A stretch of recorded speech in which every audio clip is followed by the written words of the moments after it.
Tolkien's Overture, Concerning the Music of the Ainur, by John Carswell. Narrated by John Carswell. Copyright 2018. Published by True Myths Press. Introduction.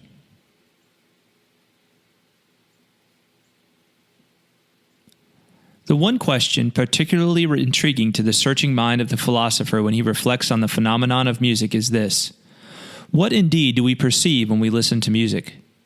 We obviously perceive more in something other than the specific sounds produced by the bow on the strings of a violin, by the air blown into a flute, or by the finger hitting the keys of a piano. What then do we essentially perceive when we listen to music? Joseph Pieper, Thoughts About Music. This book is in no way intended to be a Cliff's Notes version of Ainulindalë.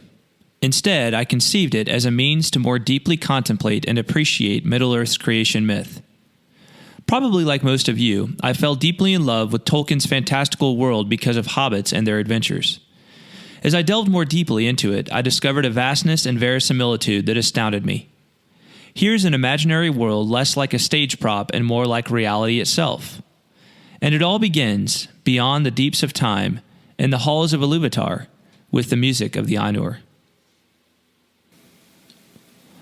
When I began the writing of this book, it was July 13th, 2015.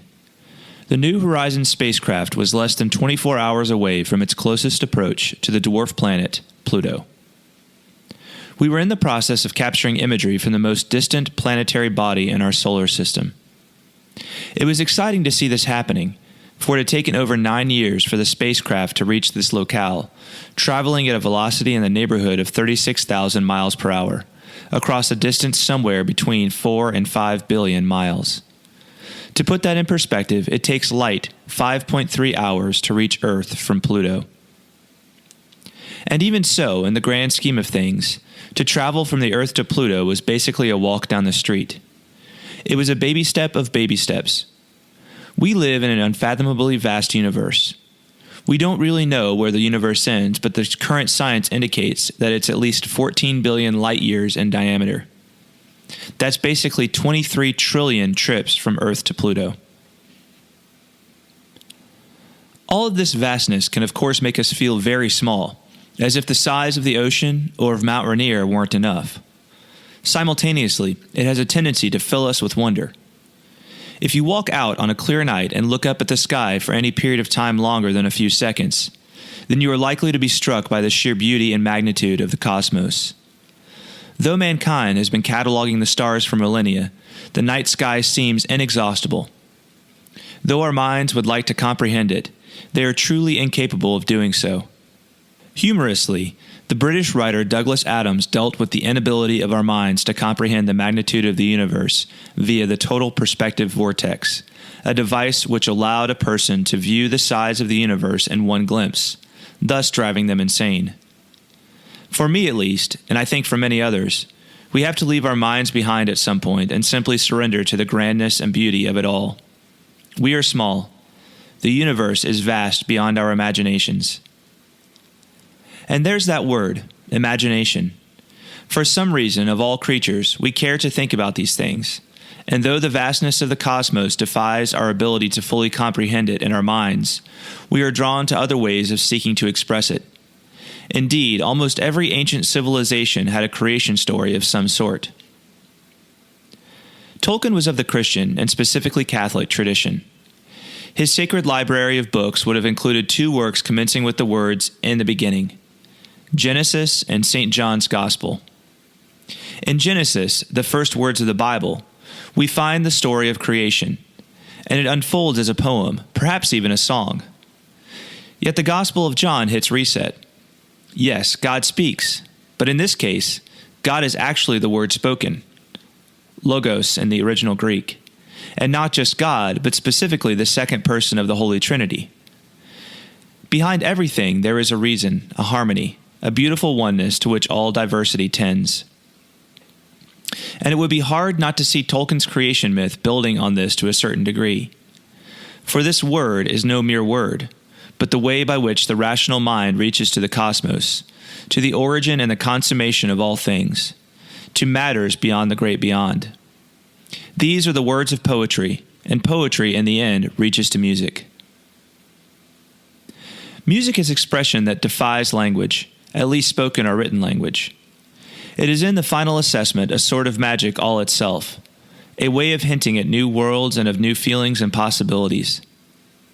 Ever tried watching Star Wars without John Williams' score?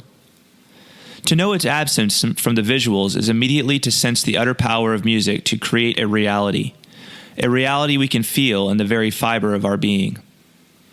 It is also to know the spiritual power of music. Even now, were I to listen to Howard Shore's score for The Ride of the Rohirrim, I would feel as though I were there, and my heart would swell with love for the doomed and courageous heroes of the Mark. Tolkien was first and foremost a philologist, a term applicable to those who study language, but more literally meaning lover of language. To him, language was inherently musical. It is perhaps this idea that he was seeking to express in conceiving of Middle-earth as the product of a divine music. And this is not disconnected from the rest of the history of Middle-earth by any means. Indeed, music has a preternatural power in Tolkien's work.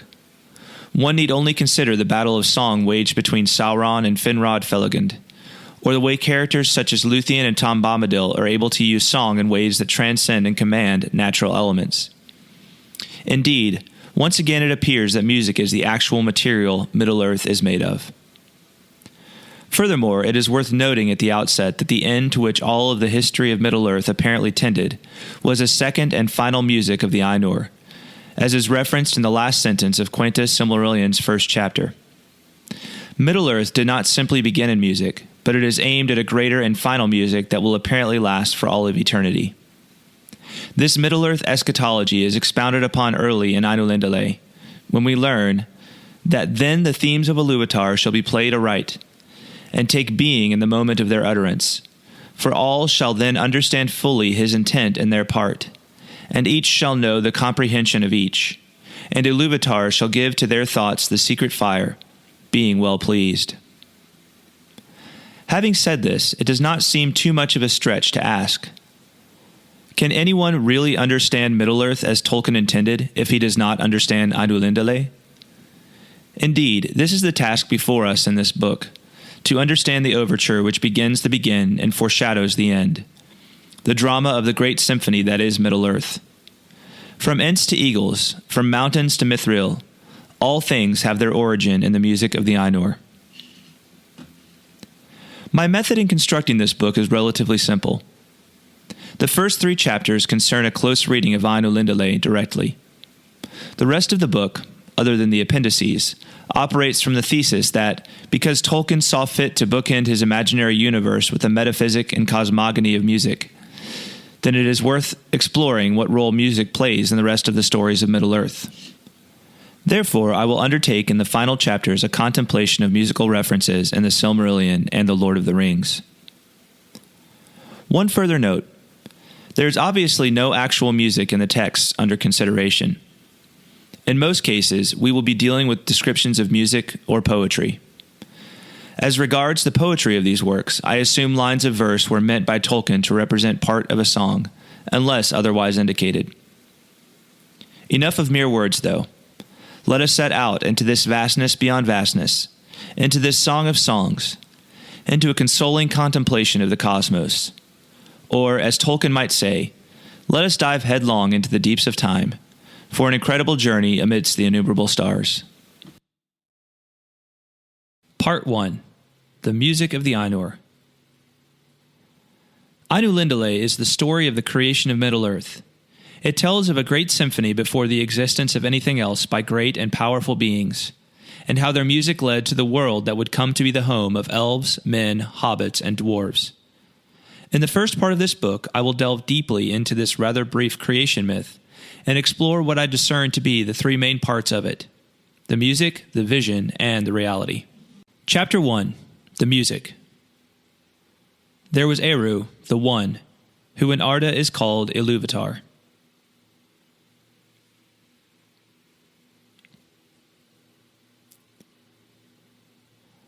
The creation of Middle-earth begins with Eru, the One, in a mysterious locale called the Halls of Ilúvatar, beyond which there is only the void, a vast emptiness of nothing.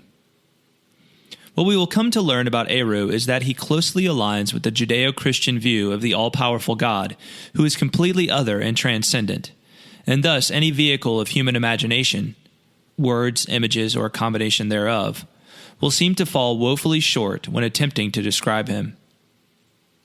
Thus, as a disclaimer, it should be noted that we are ultimately dealing in things of mystery, matters incomprehensible according to normal sensory and intellectual perception. These are spiritual things taking place, occurring on an altogether different plane and mode of existence than our own. Our intellects need to be capable of simultaneously respecting the descriptions contained herein and of realizing that they portray realities that transcend our imaginations.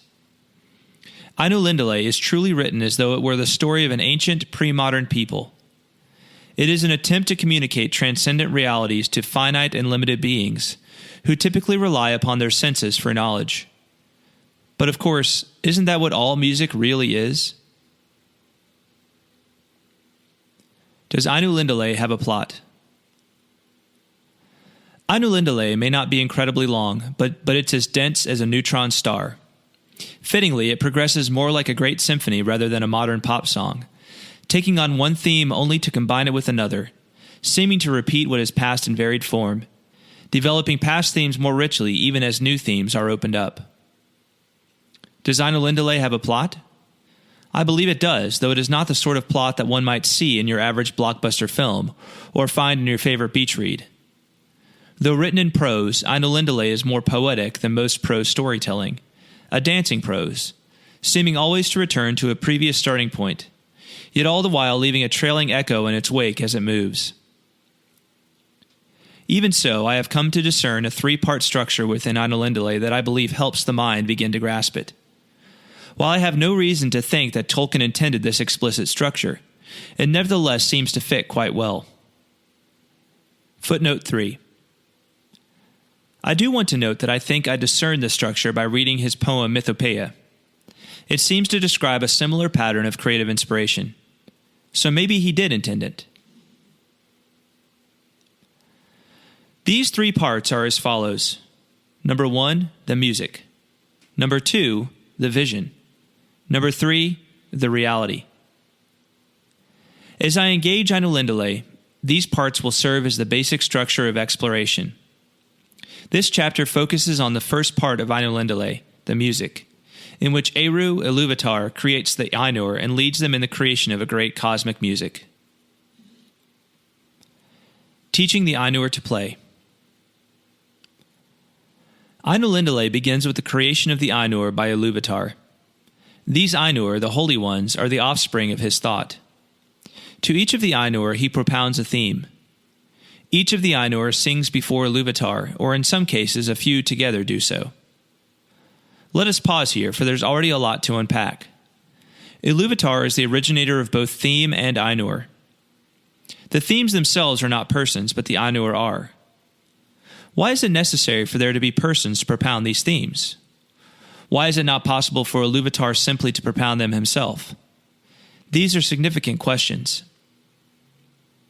We are not told how many Ainur are created, but we are told that after some time of individual singing and the rest of the group listening, Ilúvatar propounds to them a mighty theme that amazes the Ainur.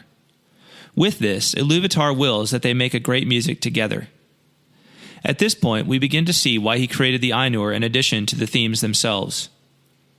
He wills that they might adorn the themes with their own thoughts and devices. In this, we gather our first glimpse of the idea of subcreation, that Tolkienian doctrine wherein the greatness and beauty of reality is increased by the embellishment of free spirits. In this, we hear echoes of Tolkien's creative manifesto on fairy stories, wherein he proclaims the affiliation and multiple enrichment of creation as one purpose of creative action. Through the voices of each individual Ainu, some new thing will be achieved. While this new thing is grounded in Ilúvatar's original theme, it is nevertheless a result of the individual freedom bestowed on the Ainu by its maker. Thus, it can be seen that Ilúvatar finds a sort of delight not just in the music itself, but in the creation of beings that are like him, capable of their own creativity and free thought. Indeed, knowing this, it seems fitting that the name given to Eru and Arda, i.e. the world of Middle-earth that is to come, is Ilúvatar, which literally means father of all. Ilúvatar is not just a father in the sense of being the originator of all things, but would seem to be a good father who wills an ultimate happiness for his offspring. He is a father who takes delight in his children's curiosity, playfulness, and personalities. Furthermore, we learn that it is not enough for Ilúvatar that the Ainur be individual contributors. He intends each to play a unique part, but he also intends that they should collaborate in the creation of an even greater music. I will now that ye make in harmony together a great music.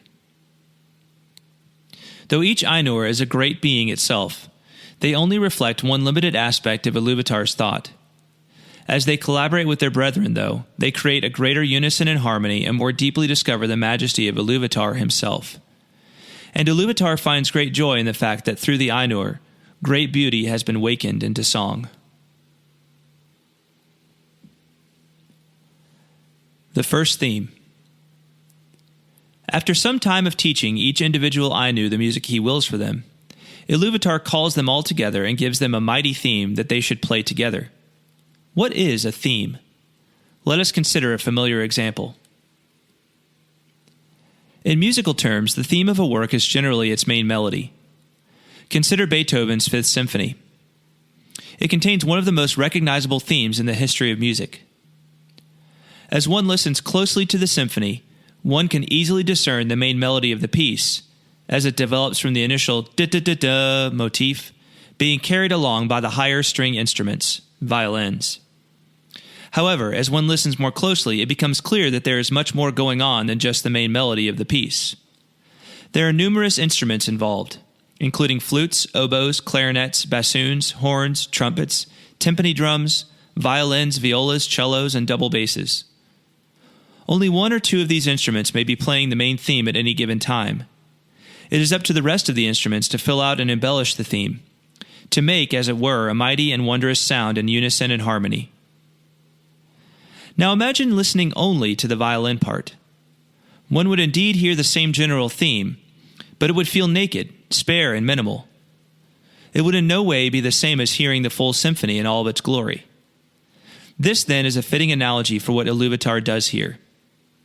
He gives them first the main theme, and then it is incumbent upon the Ainur, using their individual intellects and particular skills, to beautify and glorify this original theme. The effect of this dynamic is wondrously described as follows. Then the voices of the Ainur, like unto harps and lutes, and pipes and trumpets, and viols and organs, and like unto countless choirs singing with words, began to fashion the theme of Ilúvatar to a great music. And a sound arose of endless interchanging melodies woven in harmony, that passed beyond hearing into the depths and into the heights. And the places of the dwelling of Ilúvatar were filled to overflowing, and the music and the echo of the music went out into the void, and it was not void. For anyone who has ever found themselves overwhelmed by the glory of beautiful and multifaceted music, these words are a fitting approximation. Such great music has the ability to fill us abundantly, to overwhelm not only our senses, but even our spirits as well. It would seem that this music of the Ainur surpassed any music of which we might conceive, and we are told that after the end of days, others shall join in to a second music of the Ainur that shall surpass even this one in glory. This last point is key. Middle-earth begins in a great music, but ends in a music still greater. Indeed, this end is no true end at all, but only the beginning of the everlasting song. In that final music, it is said here, all things shall reach such a point of perfection that even as these themes are played, new realities shall come into being. For Ilúvatar shall give to the thoughts of those participating the secret fire. Yet we should not get ahead of ourselves, for these words are only a foretaste, a distant promise of a final glory. Though the music even now is truly beautiful, not all of the Ainur are of one mind together. Melkor's movement. Though at first the communal music of the Ainur is one of great beauty, it does not last. At this point, we are introduced to Melkor, who desires to interweave matters of his own imagining into the music of his brethren. Now alone, this may sound as if it were simply what the other Ainur were doing. Indeed, did not Ilúvatar will that the Ainur should adorn the themes with their own thoughts and devices? The critical issue is that Melkor's imaginings are not in accord with the theme of Ilúvatar. What does this mean? Imagine you are in a concert hall listening to a symphony orchestra perform Beethoven's Fifth Symphony. The great music begins, and you are overwhelmed at the kaleidoscopic beauty of the great sound. But then, a minute or two into the work, one of the trumpet players does something strange. He stands up and starts playing loud and discordant notes without any semblance of melody. And not only is it not in accord, it utterly clashes with the main theme. It's not as if he's undertaking a jazzy embellishment of the work.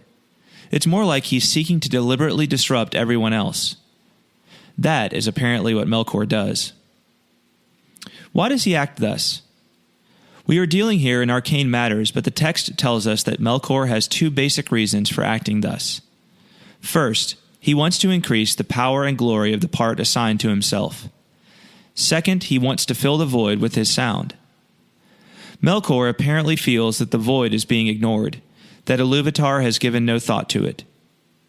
What does this tell us about the spirit of Melkor? It would be easy to come right out and simply speak of Melkor as a prideful being, and certainly from early on in the Silmarillion we know of him in this way. He seems to be filled with contempt for the other Ainur. But we can see here that there is something sympathetic in Melkor, the desire to fill that which is void. Melkor has a vision of what the void could be, of what things could fill the vast emptiness that, from his perspective, Ilúvatar and the other Ainur have given no thought to. We learn that Melkor loves the void precisely because he desires to fill it, to bring things of his own imagining into being. Furthermore, he has gone out into the void to search for the flame imperishable, and has grown impatient with Ilúvatar for not filling it. He has become a wanderer in search of paths ever new. And here's the kicker. Because of his wandering, Melkor had begun to conceive thoughts of his own unlike those of his brethren. While the rest of the Ainur are off making harmony according to the themes given them by Eru, Melkor is exploring the vast unfilled void, searching for the flame imperishable. While he is far off wandering, he apparently loses touch with the minds of his brethren, and his thoughts go out of sync with their thoughts. Something like contempt begins to spring up towards them within the heart of Melkor. I have seen and dwelt within the void, he thinks to himself, while my brethren decided to stay put and sing only those songs given to them. Additionally, why was he looking elsewhere for the flame imperishable? This is indeed another tricky point. If this flame was with Ilúvatar, why did Melkor go looking for it elsewhere? Did Melkor not realize that's where it was? Did he hope to find some other part of it elsewhere? Did Melkor hold Ilúvatar in contempt for some reason, assuming him a pretender to the flame? Was Melkor perhaps blind to it? I think that the flame imperishable is something like what we'd call free will, that thing capable of giving a unique spiritual life to created beings. Later, in Chapter 2, we learn that the Ainur named Aule has created the dwarves. When his creation is discovered by Ilúvatar, he is told that the dwarves will have no being of their own apart from his because only Ilúvatar can give to beings a life all their own. For thou hast from me as a gift thy own being only, and no more. And therefore the creatures of thy hand and mind can live only by that being, moving when thou thinkest to move them. And if thy thought be elsewhere, standing idle. Thus, it is perhaps that Melkor was searching for the flame imperishable so that he could give life to beings he already had in mind, things that he assumed had not even entered into the mind of Ilúvatar. Melkor has no time to spend with the minds of his brethren, to sing in harmony, to draw ever closer to them in fraternal unity. He has far too many things to accomplish. What follows, we learn, is discord. Melkor begins to weave into his music some of these thoughts that are not in keeping with Ilúvatar's own, and those near to him begin to grow despondent. Anyone who has ever played in an orchestra or large music ensemble can have some sense of how this will work. All the instrumentalists are playing together in perfect synchronization and harmony. If one of these players, particularly one on a loud instrument, were to begin doing something obnoxious and cacophonous during a particularly pastoral section of the music, it would throw the other players off, especially if they were unprepared for it. Those nearest to him would be affected, and they would find themselves having trouble keeping in sync with the other players. Indeed, Some may even find it easier simply to join in with the false theme, to attempt to do something loud and cacophonous themselves, either believing the music to have changed to his strange theme or believing it better just to go along rather than sound like a complete disaster. Indeed, it's even possible that some of the Ainu found something alluring and wonderful about Melkor's proud theme, and its boldness and might. This here is not the same old thing we've been doing, but something new and bold and full of the void, which I now see has its own strange beauty. And so the melodies which had been heard before foundered in a sea of turbulent sound. Melkor's singular discordance becomes its own great music, which threatens to overrun the previous music, the theme of Ilúvatar. This is described as a raging storm and an endless war. To be sure, there is music in these things, but it is not the music of harmony and beauty, at least it would not seem to be in the way that Ilúvatar intended it to be. This is more like anti-music, a shadow of what music is intended to be. Melkor's theme apparently threatens everything, and to many of the Ainur it must have appeared as if Ilúvatar had decided to give everything over to him. Some time elapses, we are not told how long, and then all of a sudden, Ilúvatar intervenes. The second theme. According to the text, the Ainur perceive that Ilúvatar smiles. This would seem like a Mona Lisa smile, a wry expression with an ambiguous meaning when considered at the surface. Is Ilúvatar happy that Melkor has been disrupting the harmonious music of the other Ainur? Surely this can't be, for it has obviously caused great distress to the others and resulted in a theme of raging storm and endless war. How could these things possibly make Ilúvatar happy? Even as Eru smiles, he lifts up his left hand and a new theme emerges amid the present cacophony. What can we make of this new theme? Is it a mere reaction to Melkor's work? Or is it a theme altogether new? We are told it is like and yet unlike Ilúvatar's former theme, and that it gathered power and had new beauty. Coming as it does amidst Melkor's cacophony, it would need to be powerful enough to emerge through that noise, the same noise that seemed to drown Ilúvatar's first theme. As for its being like and yet unlike the former theme, we are not told in what way this is. Most of us probably recognize this sensation when it comes to hearing music. An artist may produce a song using a melody or riff, and then change something about it later so that it sounds the same, yet seems altogether new. One can see this operative in James Horner's music for The Fellowship of the Ring. Even in a short piece like Concerning Hobbits, the initial theme opens and then is changed, almost transfigured, by a shift in rhythm and instrumentation.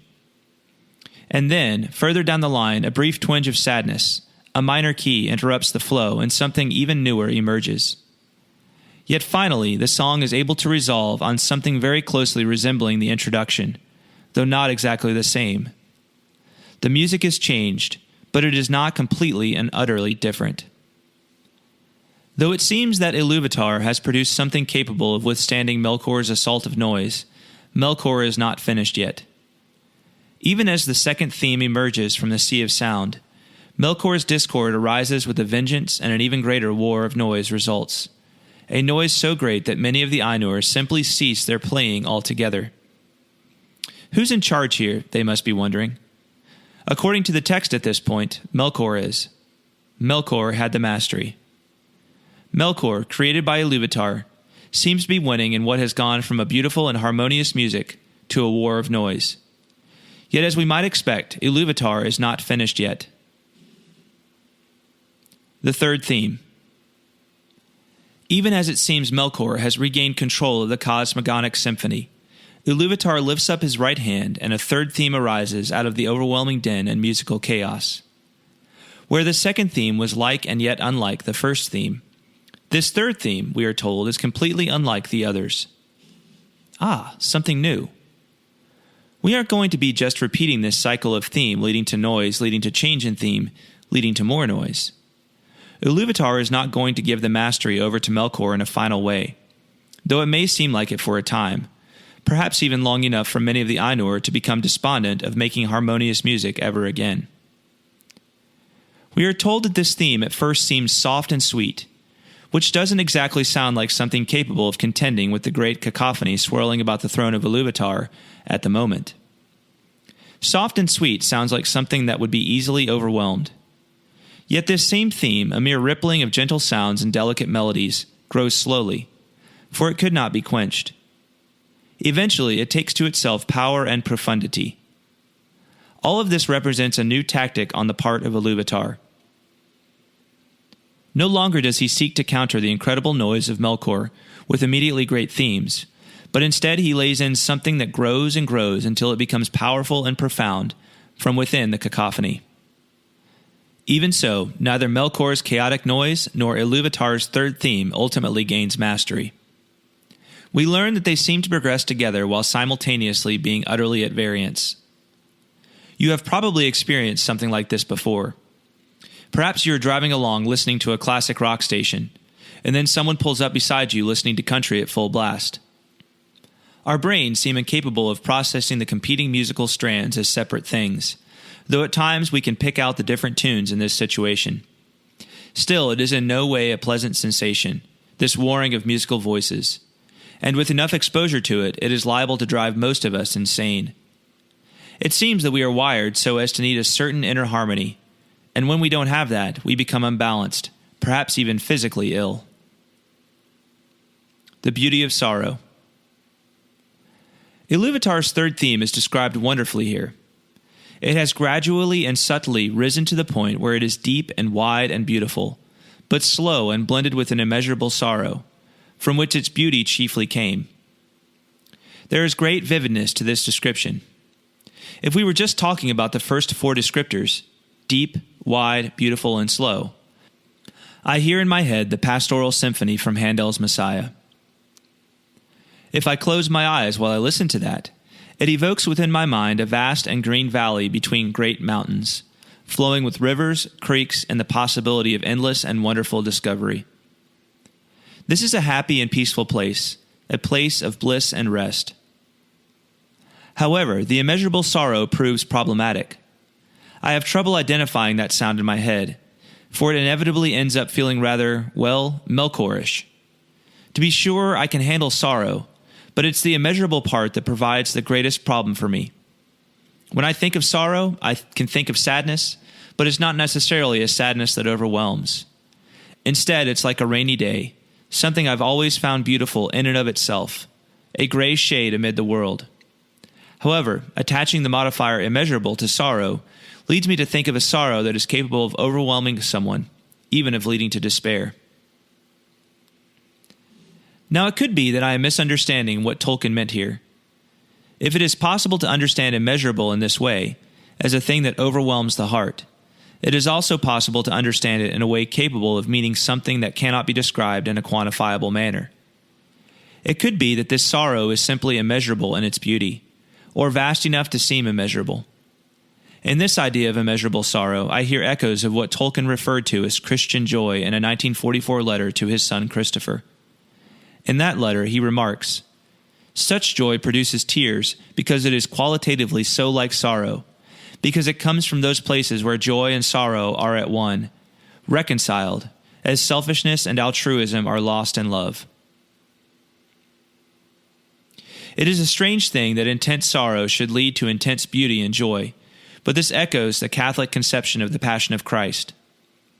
Though Christ has risen from the dead and reigns now in glory, the joy of this truth ever abides with the knowledge that he had to endure incredible sorrow and pain to achieve this.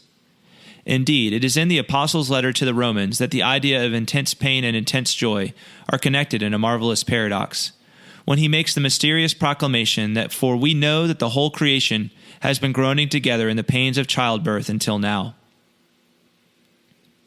Perhaps it is only that such immeasurable sorrow could be truly beautiful if there is a certainty of hope to follow.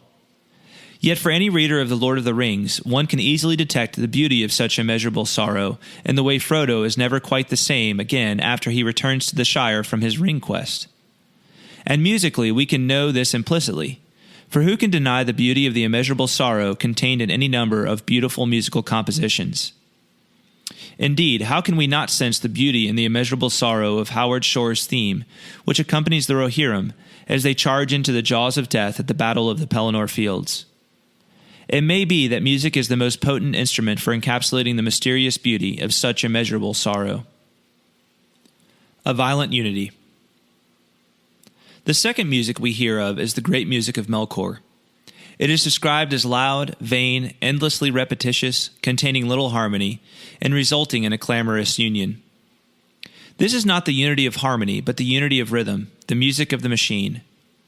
Whereas the music of harmony works so that two or more parts complement each other and form something new and wonderful, seeming to contain a life all its own, Melkor's music pushes ahead automatically, hungry to make itself heard and get done what it wants to get done. It will scream and shout without any concern for the pollution it makes, bulldozing its way through the music of the other Ainur. Footnote 4. I think here of the great armies that battled during Tolkien's lifetime in the World Wars. The armies of various nations were certainly unified, but it was for the sake of trampling other armies. Domination was the goal of this unity, not greater beauty. End footnote 4. According to the text, it seems to drown the other music by the violence of its voice. It hopes to win a war of attrition, to utterly reduce all that resists it to rubble.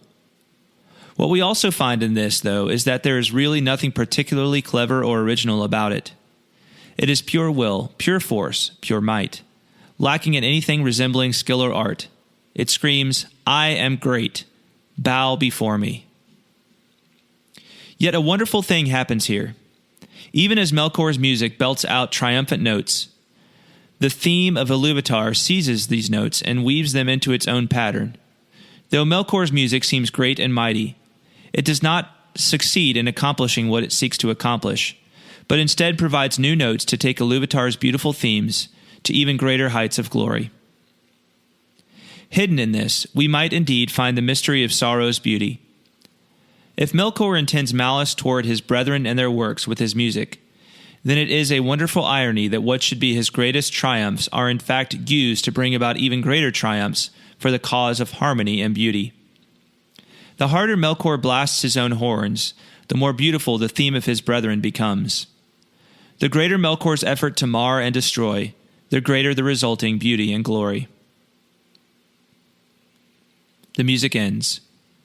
Still, Ilúvatar is not content to let this war of music continue forever, and so arising from his throne, he puts a stop to it as a great conductor might conclude a symphony. This final chord, it is said, is deeper than the abyss and higher than the firmament, a mixture of hyperbole which again calls to mind the mysterious paradox of immeasurable sorrow leading to transcendent joy. Despite Melkor's conceited aspirations and contentions, Ilúvatar is still in control. Chapter 2. The Vision. With the end of the music comes a change in the story's trajectory. No longer will the Ainur be concerned with the making of music per se. Instead, they are to behold what their music has become. Up to this point, all the Ainur have been doing is making music based upon the theme propounded to them by Ilúvatar. Yet somehow their music has yielded a vision, something to be seen. How have these things come to be? Has the work of Ilúvatar brought them into being? Or were they part of the imaginations of the Ainur as they played? We know that the reason that the music is transfigured to a vision is so that all the Ainur may know that Eru is Ilúvatar. In the Bible, we find numerous statements like this, often in relation to miraculous events or other displays of God's exceptional power, such as the parting of the Red Sea in the book of Exodus, or Christ's healing of a lame man in the Gospels. So that you may know that I have the power to forgive sins, I say to this man, arise, take up your mat, and walk. Such cases seem meant to remind the reader that despite the great power on display by other parties, i.e. the Ainur of Middle-earth or human beings in the Bible, the deity always has a few extra tricks in his bag. The irony of discord. Similarly, Ilúvatar here does something new and seemingly miraculous in order to prove that he is Ilúvatar. This statement seems to be a reminder that Eru indeed has the mastery, that although Melkor may seem the more powerful with his triumphant and blaring music, he is not really in charge of the situation. Indeed, With Ilúvatar alone abides a power to transform one reality into another, to altogether bring about greater realities. All along, Melkor hopes to devise things of his own making, that he might show forth his powers in an even greater way. Ilúvatar here demonstrates that Melkor's actions are but a variation on the themes of Ilúvatar, that what Melkor intends is patently impossible because Ilúvatar foresees all possible variations. To wage war upon the works of Ilúvatar is, in truth, to glorify him in spite of oneself. With this turn of events, Tolkien deals with the philosophical problem of theodicy, i.e., the philosophical attempt to vindicate the divine goodness given the existence of evil. Ainulindalë can certainly be viewed as one way of reconciling this conundrum, because it portrays evil as the result of free action on the part, not of the ultimate being, but on the part of those beings to whom he gives freedom. Furthermore, his allowance of evil is only for a time, and to further accomplish a greater end. And would it have been altogether better to deny the possibility of freedom to these creatures? By no means, for it is according to their nature that they have the ability to choose freely. For in this finite freedom they most resemble the infinite freedom of Eru himself. Of course, in a sense, there are two possibilities that can result from the freedom of these created beings, good or evil. The only real way to prevent evil is to prevent the possibility of free choice. However, this would also prevent all possibility of heroism. You would have no Frodo, no Sam, no Ride of the Rohirrim, and certainly no Aragorn or Gandalf, at least not in the way we know any of these figures and events. It appears that the price of preventing the possibility of evil is the elimination of heroic action altogether. That's a high price indeed. The fear of the Ainur. It is said at this moment, as Ilúvatar brings the music to an abrupt halt, that the Ainur were afraid, not comprehending the works that were said to them. Why such fear? Though in Tolkien's cosmogony, the Ainur are mighty and angelic beings, holy powers, we must also remember that in terms of experience they are as innocent and uncomprehending as children. What they have just witnessed is a storm of music being brought to an abrupt end by the will of Ilúvatar. One might imagine a host of children playing in a room just as the lights are abruptly shut off and an adult voice yells, "Stop!" So far, the Ainur have only known the reality of their music. For it to end so suddenly begs the frightening question in their minds, what's going to happen next? Who among us could comprehend being told that the work of our life thus far was going to be shown forth? Just imagine this for a second. All of the good, all of the evil, all of the things done in secret, all of the imaginings of your heart. What if these things were to be shown forth for all others to see? Who among us would feel as though we even knew exactly what this would amount to? In this, there's the frightening moment of judgment, the assessment rendered not simply on one's actions, but on one's entire life to that point. So it is for the Ainur at this moment. They shall see what they have done, that they may know that Ilúvatar transcends it all. In a way, they are entering a period of judgment. Melkor's shame. We are told that Melkor, in all of this, was filled with shame, of which came secret anger. It is Melkor, of course, who must have been most surprised. Indeed, at many points he seemed to have the mastery, or at the very least to be contending mightily with the music of Ilúvatar. And then, all at once, his vain imaginings are shut off, and his power utterly pulled away from him. In a way, it is easy to understand his shame. He is, after all, the mightiest of his brethren, but he is now the most humiliated as well. Also, like his brethren, Melkor is still a child, bereft of experience which might bring knowledge of the consequences of his actions. In this, I hear strong echoes of the biblical story of Cain. Cain and his brother Abel both offer sacrifices to God, but when Cain's sacrifice is less favored than Abel's, it is said that Cain was very angry, and his countenance fell. At this, God counsels Cain, "Why are you angry, and why is your countenance fallen? If you do well, will you not be accepted? And if you do not do well, sin is crouching at the door. Its desire is for you, but you must master it."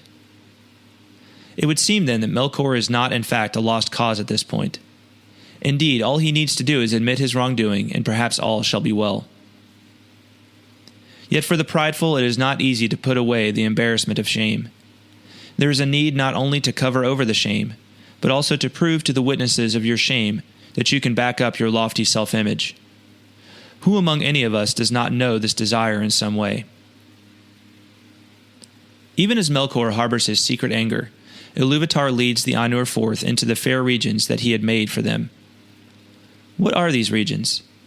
We are told they are what now fills, or is beginning to fill, the void. As we saw in the first chapter, the void is that region that Melkor has sought to fill with his own music, the empty space which became the occasion of Melkor's contempt for his brethren, and for Ilúvatar in the first place. Indeed, we see now that it was Ilúvatar's intent to fill the void all this time, despite Melkor's impatient assumption that Eru gave no thought to it.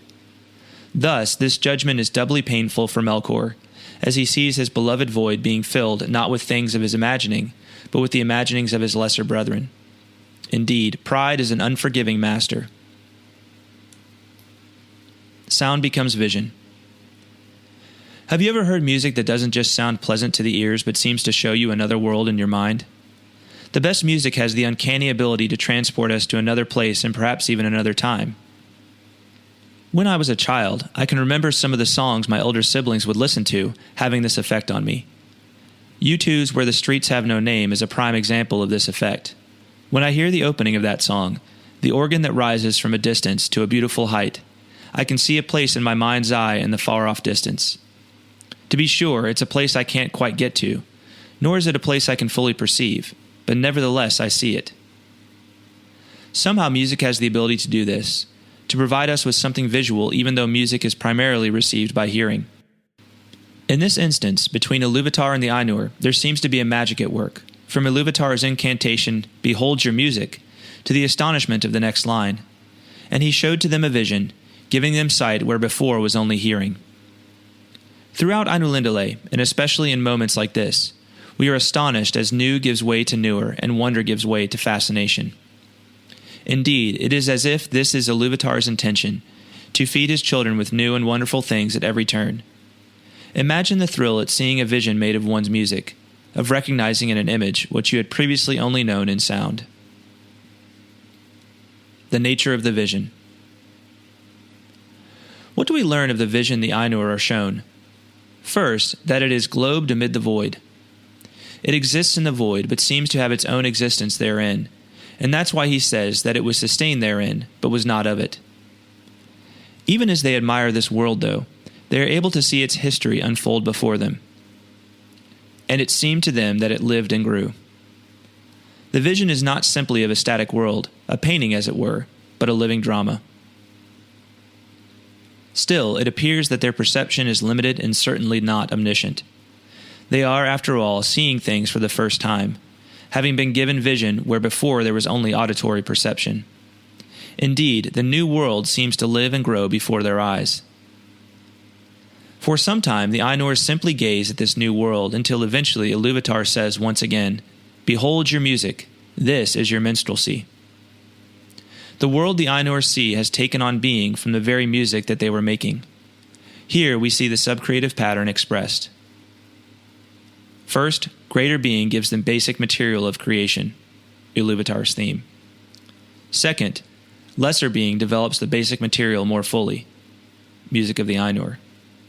Third, greater being grants deeper reality to the resultant co-creation, the vision of the new world. Ilúvatar tells the Ainur that each of them will find in this world all those things which it may seem that he himself devised or added. The important word here is seem. The Ainur, being finite, require a learning process the same as any finite being would. All the Ainur know for sure at this point is their own music, but Ilúvatar has deigned to give their music a visual reality, and so they will, as they become more familiar with this world, go through a process of recognition, of discovering the things of their own imaginations within the world itself. Why does the music come first? It's interesting that in the learning process of human beings, music is a sort of primal reality. To be sure, we aren't really accustomed to thinking of music and knowledge in this way, but when we really consider it, we find it to be true. Take, for example, the process of learning to speak. A child must first hear another speak, and then it seeks to imitate the voice it hears. With that imitation eventually comes understanding. I think of my own experience of learning to play music, as well as teaching my children to play. When I began to play guitar, after learning a few rudimentary chords and phrases, I really started to make leaps when I would try to imitate and play along with songs that I liked. In teaching my kids to play instruments, I find that, individually, they make larger leaps in their musical ability when trying to fit in with something the rest of us are playing. What we have seen thus far are the Ainur taking on the ability to speak and seeking to speak together, to be of like mind with one another so that their works and hearts do not conflict, but achieve the harmony of music. Though each might identify his own handiwork within the world, just as he might identify his own voice within the greater music, their individual works form part of a larger cooperative whole. As for Melkor, Ilúvatar has words for him as well. And thou, Melkor, wilt discover all the secret thoughts of thy mind, and wilt perceive that they are but a part of the whole and tributary to its glory. Even Melkor sees his themes captured in the vision, and Ilúvatar calls them the secret thoughts of his mind. Melkor is able to see his own designs made manifest not merely as sound but as a vision. And like the music of Ilúvatar, which was enhanced by Melkor despite his malicious intent, the secret things of Melkor's mind, when made manifest, contribute to the glory of the whole. Again, it is interesting to ponder Melkor's role in all of this. What is Ilúvatar's intention for Melkor as the Ainur enter this new phase of existence? Has Ilúvatar abandoned any hope that Melkor would be able to reconcile himself and his music with that of his brethren? Or is Ilúvatar still open to the possibility that Melkor will choose the good?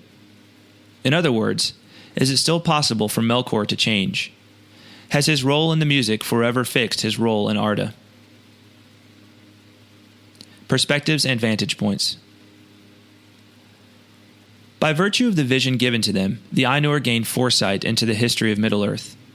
Furthermore, Ilúvatar speaks to them of what was and is to come, the past, present, and future. Here we see a little more clearly the perspective of the narrator coming into play. At this time, there is only the future of Middle-earth's actual history. There cannot be a past nor a present because neither one has had the opportunity to play out yet. What we have seen is a mere vision, not the actuality of the thing. And so, in speaking of what was and is, the narrator subtly reminds us that they are speaking from the vantage point of the future. Still, there are things that the Ainur cannot see. Though they have been granted great knowledge, they have not been given all knowledge. Why is this? The Ainur have their own role to play as moral agents. Indeed, we learned from the music itself that some would be swayed to Melkor's ways, and we know from the later Valaquenta that among them are Sauron and the ones who will eventually be known as Balrogs. Indeed, we also know that Saruman is one of the lesser Ainu, and will eventually go over to the side of evil and corruption. Thus, the Ainur are moral agents, those who must choose how to exercise their free will. Ilúvatar's secret. To this point, the Ainur have been collaborators with Ilúvatar, taking his original themes and giving to them their own voice and variation. Indeed, giving to them a uniqueness attributable to their own personality, freedom, and harmony. While in the vision they received something new, they were able to discern within it things brought to life from their own subcreative action, aspects of the vision that were products of their part in the music. However, we are now told that to none but himself has Ilúvatar revealed all that he has in store. And in every age there come forth things that are new and have no foretelling, for they do not proceed from the past. The original creativity of Ilúvatar always takes precedence, for even the Ainur are his creatures, and riff off of his own ideas. To Ilúvatar belongs the right to insert new thoughts of his own into the vision as he deems fit. Among those things that the Ainur thus witnessed for the first time, having no origin in their music, are the Children of Ilúvatar. These children come in two forms, we learn later. Elves, Quendi Eldar, the immortal elder children, and men, Atani, the mortal younger children. We come to discover that these beings are distinct from the Ainur in certain ways. While they are like Ainur rational beings capable of moral action, they are also frail, capable of death, even the elves, and have within themselves the ability to reproduce. We, like the Ainur, shall learn much of these strange beings as the Silmarillion proceeds, but for now all we are really told is that the children of Ilúvatar were conceived by Ilúvatar alone, a product of the third theme. Remember, this theme was described earlier as soft and sweet, a mere rippling of gentle sounds and delicate melodies, which eventually took to itself power and profundity, and became deep and wide and beautiful, but slow and blended with an immeasurable sorrow. Within these words, one senses a substantial description of the role that the Children of Ilúvatar will play in the history of Middle-earth. Though they began small, soft, and sweet as a ripple, they grow to take to themselves power and profundity, and they certainly have their share of immeasurable sorrow. The development of the Children of Ilúvatar is not as that of the mighty Ainur, but a slow evolution, the progress of natural things, imperceptible to the watching eye. Still, we know they are destined for greatness, however long it may take. The Ainur view the children with amazement. They have unwittingly created a dwelling place for these mysterious creatures, though in the process of creating this dwelling they had no idea that they were creating someone's home. Notably, this parallels the plot of Leaf by Niggle, Tolkien's purgatorial short story, in which the story's protagonist creates a painting that, through mysterious happenstance, comes to serve as a dwelling place for another character. The Ainur are immediately taken with affection for the children.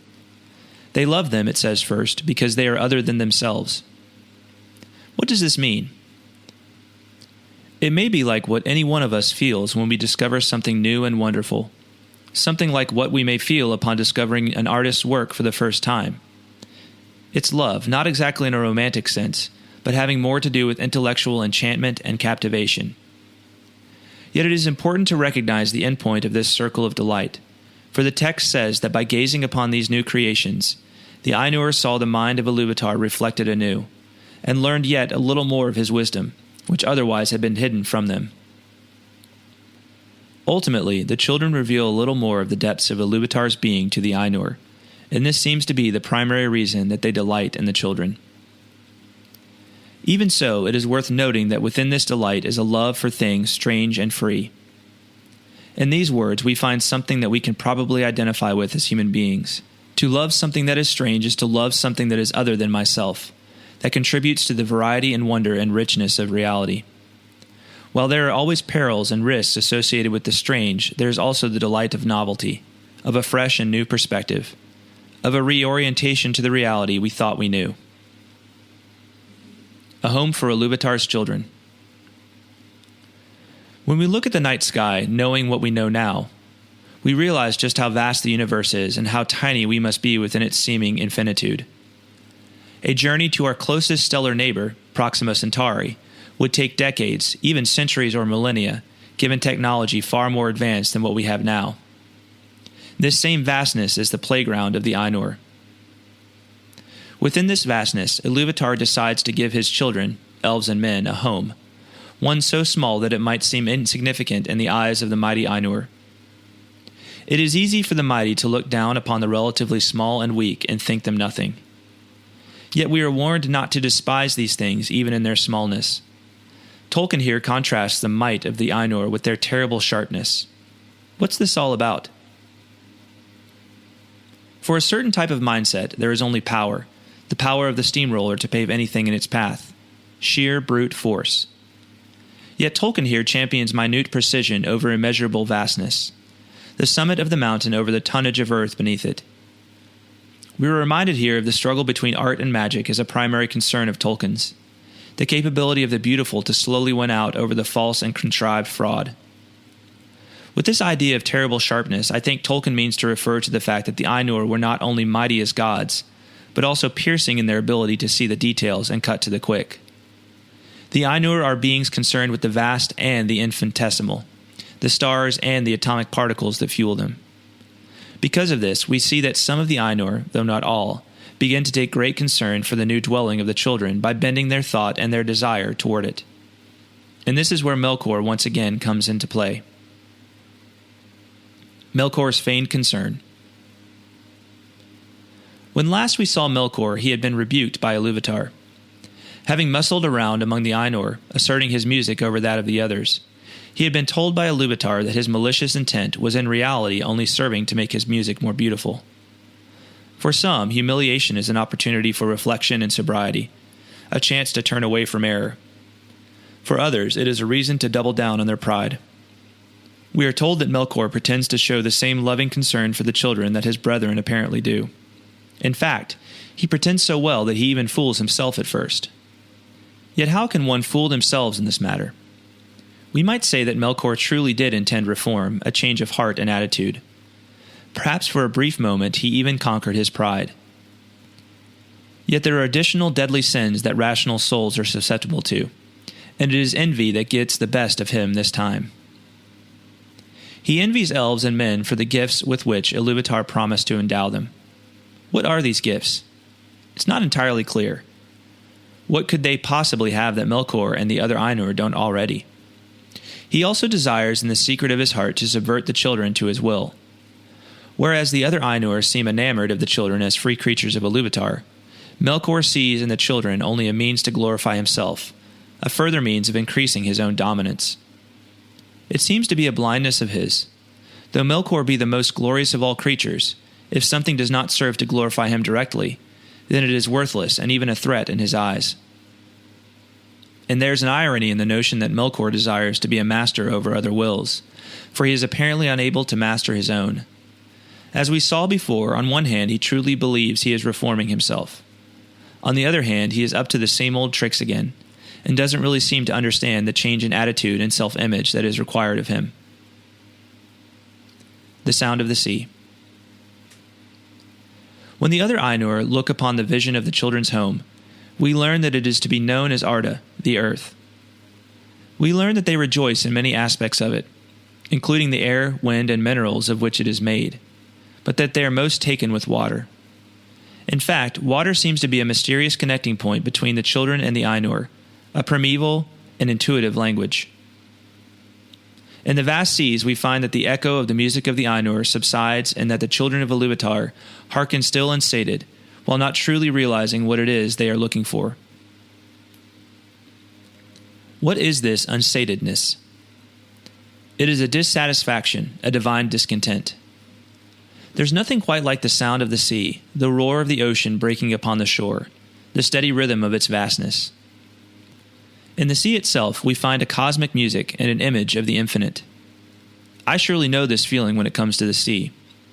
Whenever I go to the beach, I prefer to leave the windows open and listen to the roar of the tide upon the shore, to sleep with that voice in my ears, inspiring my dreams. There is a certain peaceful and powerful enchantment in it. Perhaps this is what the text refers to when it mentions the music's echo in the seas. I am certainly one of these children who listens to the voice of the sea, not really knowing what it is I listen for. The mysterious spiritual quality of water is a recurring theme in the stories of Middle-earth. Various elves are drawn to it in the time before the First Age. The Teleri dwell near it to sing of it. It inspires the creation of great kingdoms in Beleriand. And it finally beckons Legolas and Gimli to leave Middle-earth altogether early in the Fourth Age. Manwë, Ulmo, and Aule. At this point, we are introduced to three specific Ainur who will play a highly important role in the shaping and governing of Arda. Ulmo is the Ainur that turns his thought to the waters, and accordingly he is instructed most deeply in the ways of music by Ilúvatar. We will return to him shortly. Next, we learn of Manwë, the noblest of the Ainur, that had given his thought most to the airs and winds of Arda. What does it mean that he is noblest? The idea of nobility is one that has been tarnished for modern peoples, but the original idea of nobility was one of greatness, of culturedness, of high moral character and importance. Indeed, for most of human history, nobility has been a good quality, one that shows forth the best of what humanity can be. Even still, we speak of noble deeds, though perhaps we speak of them now as noble more for their self-sacrificial character than for their attention to the finer points of civilization. Finally, we learn of Aule, whom, it is said, thought of the fabric of earth. Aule is contrasted specifically with Melkor when it comes to skill and knowledge. It seems that this applies to the deed of making, of the creative act specifically. Whereas Melkor seems to delight in these things for the sake of having something more to dominate and control, Aule instead delights in the thing made, the product of creativity. In other words, whereas Melkor might craft some creature for the sake of having a minion to order about, Aule would delight in the creature for its own sake, and would desire to provide it with greater freedom. The fruit of such a disposition is marvelous. The text says that Aule gives and hoards not, and is free from care, passing ever on to some new work. This calls to mind the mysterious Tom Bombadil, master of the Old Forest and friend to Frodo and company on their journey to destroy the ring. Tom is described in a similar manner. Though he is indeed lord and master of the Old Forest, he is nevertheless completely free from a possessive spirit. Interestingly, Tom is also a highly musical figure, and one we will examine closely in a later chapter. Ulmo and the Waters. We learn next that Melkor, for some reason, seeks to make war in particular upon Ulmo's province, i.e., water itself. How does Melkor make war upon Ulmo's subcreation? Through extremes of hot and cold. Yet even in this malice, Melkor serves to fulfill the greater design of Ilúvatar. On one hand, Melkor devises the bitter cold immoderate to ice over the waters and keep them from glowing gracefully upon the face of Arda. But out of his action comes the wonder of snow and of frost. Similarly, he has devised heats and fire without restraint, but instead of drying up the waters, the heat has yielded the height and glory of the clouds, as well as the ever-changing mists, and of course the fall of rain upon the earth. The kicker? In all of this, Melkor has brought Ulmo and Manwë closer together in the clouds, the waters that dwell in the skies. Notice the pattern in this. As it was in the first music of the Ainur, so it is here. The Ainur fashioned some work based upon the central theme of Ilúvatar, and Melkor steps in to somehow draw attention to himself. This method is not through the creation of some new beauty, but generally through the perversion of the sound of another. Yet in it all, Ilúvatar's designs are more fully accomplished, and the glory of the works of the other Ainur become ever greater. So it is with Melkor's assault upon Ulmo's subcreation here. Though Melkor hopes through extremes of cold and heat to destroy the waters, he only serves to inadvertently create greater beauty from them. One can see the early rumors of a key Tolkienian theme here. The idea, as Manwë later says, that evil will be good to have been. And in the end, it only results in the greater harmony of the Ainur, the closer interaction of the works of two brothers. Ulmo responds to Ilúvatar's words with joyful astonishment at the wonder of the snowflake and the sound of the falling rain. In response, he vows to work with Manwë to make melodies forever for the delight of Ilúvatar. We are told that in all things, Ulmo and Manwë have served most faithfully the purpose of Ilúvatar. We should make note of this going forward, for it will not always seem so. Indeed, when we think of the huge armies of orcs and other fell creatures that will come to dominate vast regions of Middle-earth, we don't normally think of wind and water as their greatest adversaries. Yet, in the puzzling poetic reality of Tolkien, it is these seemingly unpowerful forces which make constant war upon the designs of Melkor, by being for him indomitable. Chapter 3. The Reality. Even as we learn of Manwë, Ulmo, and Aule, the vision of their music, made visible, suddenly vanishes, and they perceive for the first time darkness. In the vision, they were only given a teaser, a preview of the reality that was to come. Though the vision was wholly captivating for them, it says that the history was incomplete when the vision was taken away. In fact, the vision seems to have, rather conveniently, ended with the end of the Third Age, as elves fade from Middle-earth and the dominion of men is fulfilled. Thus, not even the mighty Ainur know with any certainty the way all history will unfold. Furthermore, even within Tolkien's mythology of supernatural Ainur and immortal elves, it appears that it is truly men who are the primary focus, the central protagonists, for their story is known to Ilúvatar only, his great secret.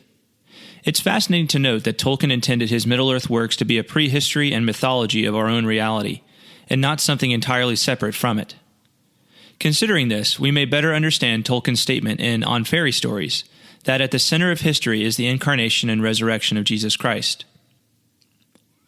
If Tolkien truly intended his mythology to be a mythology of our own history, and if his history centers around Christianity, then the very Ilúvatar we are dealing with, the supreme god of Middle-earth, is one and the same with the Trinitarian God in the mind of Tolkien. It is not at all a stretch, then, to suggest that the vision ends with the dominion of men because Ilúvatar is planning a surprise. He intends, at some distant future point, to enter Middle-earth as a man himself and to become part of its unfolding story. While the Ainur are not able to see beyond the advent of the dominion of men, we are told unambiguously that the music is over all. While they have not seen the later ages in the same way that we might see something, it is all there, hidden, in the music of the Ainur. The song, in other words, has already been sung, even if the singers knew not entirely what they were singing. The world that is. It is not Ilúvatar's intention simply to rob the Ainur of the beautiful vision they have beheld. No, Ilúvatar's intention for the things of their imaginations and of their music is to give them being, their own reality, even as the Ainur have it. What does this say about the nature of the real? Wasn't the vision, in a sense, real? Wasn't the music before it, in a sense, real? Of course they were. However, there is something more real about this third phase of the story. It is more than sound. It is more than vision. Sound and vision will be part of this greater reality, but so will taste, smell, and touch. Whereas before the Ainur could only behold the reality before them, they will now be able to enter it, and to know that it has life like their own. Ilúvatar ultimately endows this new world with the flame imperishable, which we learned of previously and explored in the first chapter. This is that thing which grants to beings their animating force. As we find out in the later story of Aule and the creation of the dwarves, this flame gives life to inanimate objects. The descent of the Valar. It says that Ilúvatar granted to those who wished to do so permission to enter Arda. While some abode still with Ilúvatar beyond the confines of the world, still others among them, many of the greatest and most fair, chose to descend into Ea. However, this is no Ainur holiday. It's not a round trip. Once an Ainur chose to descend into Ea, that Ainur has made a final choice to be contained and bounded in the world until it is complete. What is this completion? Completion, I have often thought, is perfection. When is a thing complete? In our contemporary context, we might understand a work to be complete when it is released for public consumption. A film is complete when there is no longer room for editing, when opening day arrives, when the masses flood to see it. A song is complete when it is ready for purchase on iTunes, or whatever digital music service you prefer. This book is complete when you, the reader, hold it in your hands, despite all of my labor to bring it to that point. Well, yes, and no. Completion is a funny thing in this world. Books may be published, but they still contain flaws and require another edition. The Hobbit itself underwent a fairly major revision after its first publication in order to support and be continuous with The Lord of the Rings. In this sense, the first edition of The Hobbit was most assuredly complete and incomplete. I submit that completion, and indeed perfection itself, are only attained when a thing becomes what it was always meant to be. Now this is the tricky thing. How can we know when it has become that thing? There are perhaps many ways to answer this question, but in the context here, it seems that only Ilúvatar knows. It is only the original being from whose own being all things proceed, and whose vision has foreseen all things, that can look at a thing and say, "You, my creature, are complete." And to be incomplete is to be lacking and unfinished. As a thinking being, it is to feel a certain discontent within oneself. I have things left to do. One of my own greatest fears is to arrive at the end of my life and feel as though I had works I was called to that I never managed to complete.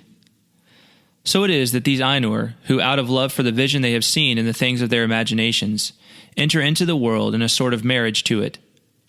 They become united with Ea, unable to forsake it until its completion, whenever, according to Ilúvatar, that may be. This is a great love, a great act of self-sacrifice. Many of the Ainur certainly decided to stay with Ilúvatar, to remain unlimited within his halls, and to gaze always upon his face. The Valar, those powers of the world who chose to descend into Ea, do not leave trifling things behind. Instead, they venture forth as explorers, motivated by love for things not completely known, yet seemingly in need of their help. We might even say that these Valar show forth the courage of the artist and the valor of the epic hero. One thing seems certain at this point. These Valar are beings of benevolence possessing a deep love for smaller and weaker things. They come with an eye to making the world and the things of the world all that they have envisioned. The mission of the Valar. Having entered into Ea, the Valar find that it is as yet nothing like the world they had known in the vision, or that they had imagined in the music. Like the earth at the beginning of Genesis 1, things are more or less formless. The Valar quickly perceive that it is their duty to make the world into the thing they had seen in their own imaginations, and in the vision granted them by Ilúvatar. The work is primarily undertaken by the Valar of Sky, Manwë, Earth, Aule, and Sea, Ulmo. Despite their labors, Melkor is quick to return to his old ways, entering into Ea with them and kindling great fires even as he seeks to name all their works to himself.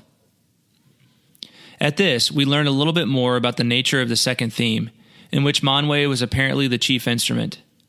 Manwë marshals many other great spirits against Melkor, and Manwë achieves a decisive victory in which Melkor flees from Ea. Still, Melkor retained the desire for the kingdom of Arda. While he has gone to other regions, he is all the while plotting a return and taking advantage of what he can, and dominating what he sees. Thus, the Valar are established as rulers, guardians, and artisans of Ea. They establish their work as the kingdom of Arda, and this kingdom is apparently a kingdom of love, a place prepared for the coming children of Ilúvatar. In fact, the Valar themselves take on a shape like that of the children of Ilúvatar. The Valar incarnate. So what do the Valar look like? First off, the text says that they took shape after that manner which they had beheld in the vision of Ilúvatar, save only in majesty and splendor. The reference here is to the shape of the children of Ilúvatar. The Valar have consciously chosen to appear as the children, or what they believe the children will look like. So what does that last part mean? Save only in majesty and splendor. Honestly, I have trouble deciphering it, but I think the most logical explanation is what it seems to mean prima facie, and that is that the Valar will look like great and majestic children of Ilúvatar. Next, we learn that their shape comes of their knowledge of the visible world, rather than of the world itself. Now this is a stumper. It seems that a few different points are made here.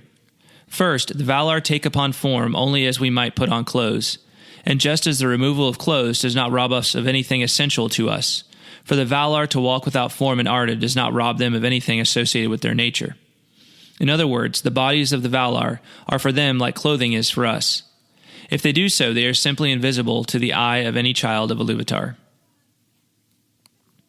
The last major point about the bodies of the Valar is that they take upon themselves a male or female form.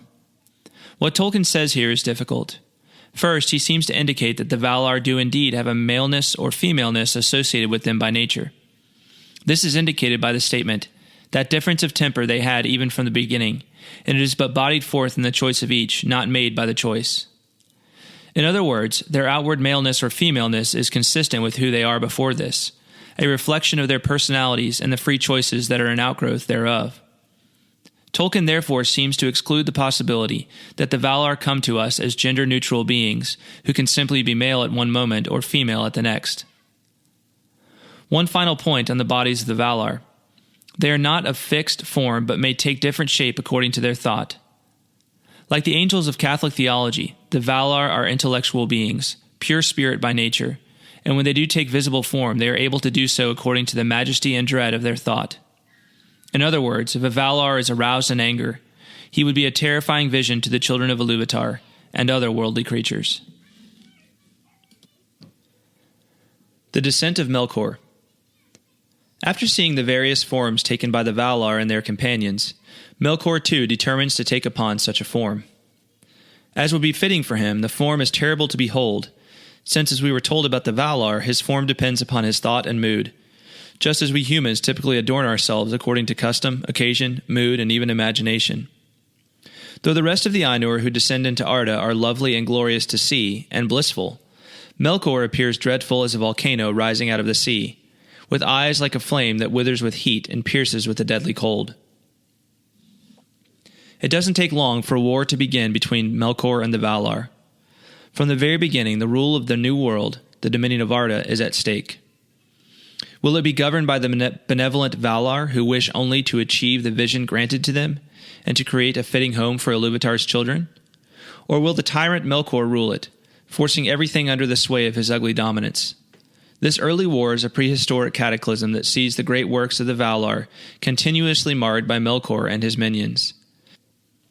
In fact, it is so horrible that the Valar apparently prefer not to speak of it, even though their labors and battles do at last result in a habitable world for the Children of Ilúvatar and for the other creatures of Middle-earth. Part 2. Music in Middle-earth. Ainulindalë is only the beginning. Like the first chapters of Genesis, it sets the stage for what is to follow in the history of Middle-earth. For a writer as determined to create an intricate design in his secondary world as Tolkien was, it seems logical that the story of that world's creation would have much to tell us about the stories that follow. In a way, we can see Ainulindalë as the overture to the great symphony that is Tolkien's world. It is a prelude, but it also contains the basic ideas that will be developed and fleshed out in the rest of the musical work, of which it is only the beginning. Just as it unfolds from music to vision to reality, so the history of Middle-earth seems to unfold according to a sub-pattern we find within the original music, that of creation, by the Ainur, confusion, by Melkor, and rectification, the greater beauty that results. Tolkien's work here is staggering in terms of the many levels on which it operates. It is a metamyth, a creative work and a philosophical exploration of creativity all at once. Now we must ask ourselves, if, as we have seen, Middle-earth is entirely the product of a mysterious and cosmogonical act of creation best described as music, what does that mean for the rest of the stories? Does music continue to manifest this same primordial and overarching significance in the continuing history of Arda? I intend that's exactly what we see from the first stage through the third. Music is at the very heart of reality in Tolkien's world, the fabric from which it is woven, the invisible and mystical power beneath it all. In Part 2, I'll explore the various ways that the music of the Ainur manifests and undergirds the unfolding history of Arda and Middle-earth. Chapters 4 through 6 will examine three particularly musical figures, Ulmo, Lúthien, and Bombadil, and Chapter 7 will explore the various other ways in which the music of the Ainur has been made real in the history of Middle-earth. Chapter 4. Ulmo, Lord of Water and Music. One of the great powers of music is the power to inspire. When I am working on something, especially something that requires a great deal of imagination, I am usually listening to music of some sort. Music inspires my mind's eye to see things I might not otherwise see. At various times in the Silmarillion, we learn that the music of the Ainur resides most chiefly in the waters. Even in our reality, there does seem to be something quite musical about water. Whether it's the steady rhythm of a rolling sea, or the respiring rumble of waves on a shore, the great waters bring a sort of music to mind. Throughout the Silmarillion, the Valar named Ulmo inspires great creative action in the Children of Ilúvatar. This should come as no surprise, for we find in Ainulindalë that it was Ulmo, most of all, who was instructed by Ilúvatar in music. In Valaquenta it says,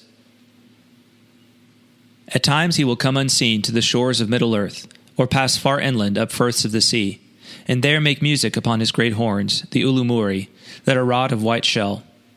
And those to whom that music comes hear it ever after in their hearts, and longing for the sea never leaves them again." The sea, and really all of the interconnected waters that encompass the earth, are a great wonder. When I am at the beach, I will often sleep with the window open just so I can hear the restful breath of the ocean. I was once in the Navy, and I think some of my best sleep came at sea, where the sound of the ocean was a low, lulling melody that laid my innermost being down in peace. And once you learn to love this sound, it never really gets out of your system. The sound of the sea seems a sacrament to the soul, the communication of preternatural mysteries, of a bliss that goes beyond the walls of this world, that transcends the mortal coil of this life. Why this interconnectedness between water and music? Water, like music, is always in motion. Simultaneously, it surrounds us, though we don't always notice it. When we are unborn children in our mother's wombs, we are water beings, completely surrounded by amniotic fluid. Similarly, it is music, the music of the Ainur, that is the womb of Tolkien's universe. In it, all of the nascent parts, all of the potential of Arda is enshrouded. Thus, when waters appear in Middle-earth, they recall the same music while pointing to the greater reality beyond the walls of the world.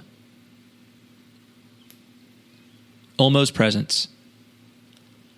Because of his lordship over water, Ulmo is able to maintain a special communication with the Children of Ilúvatar.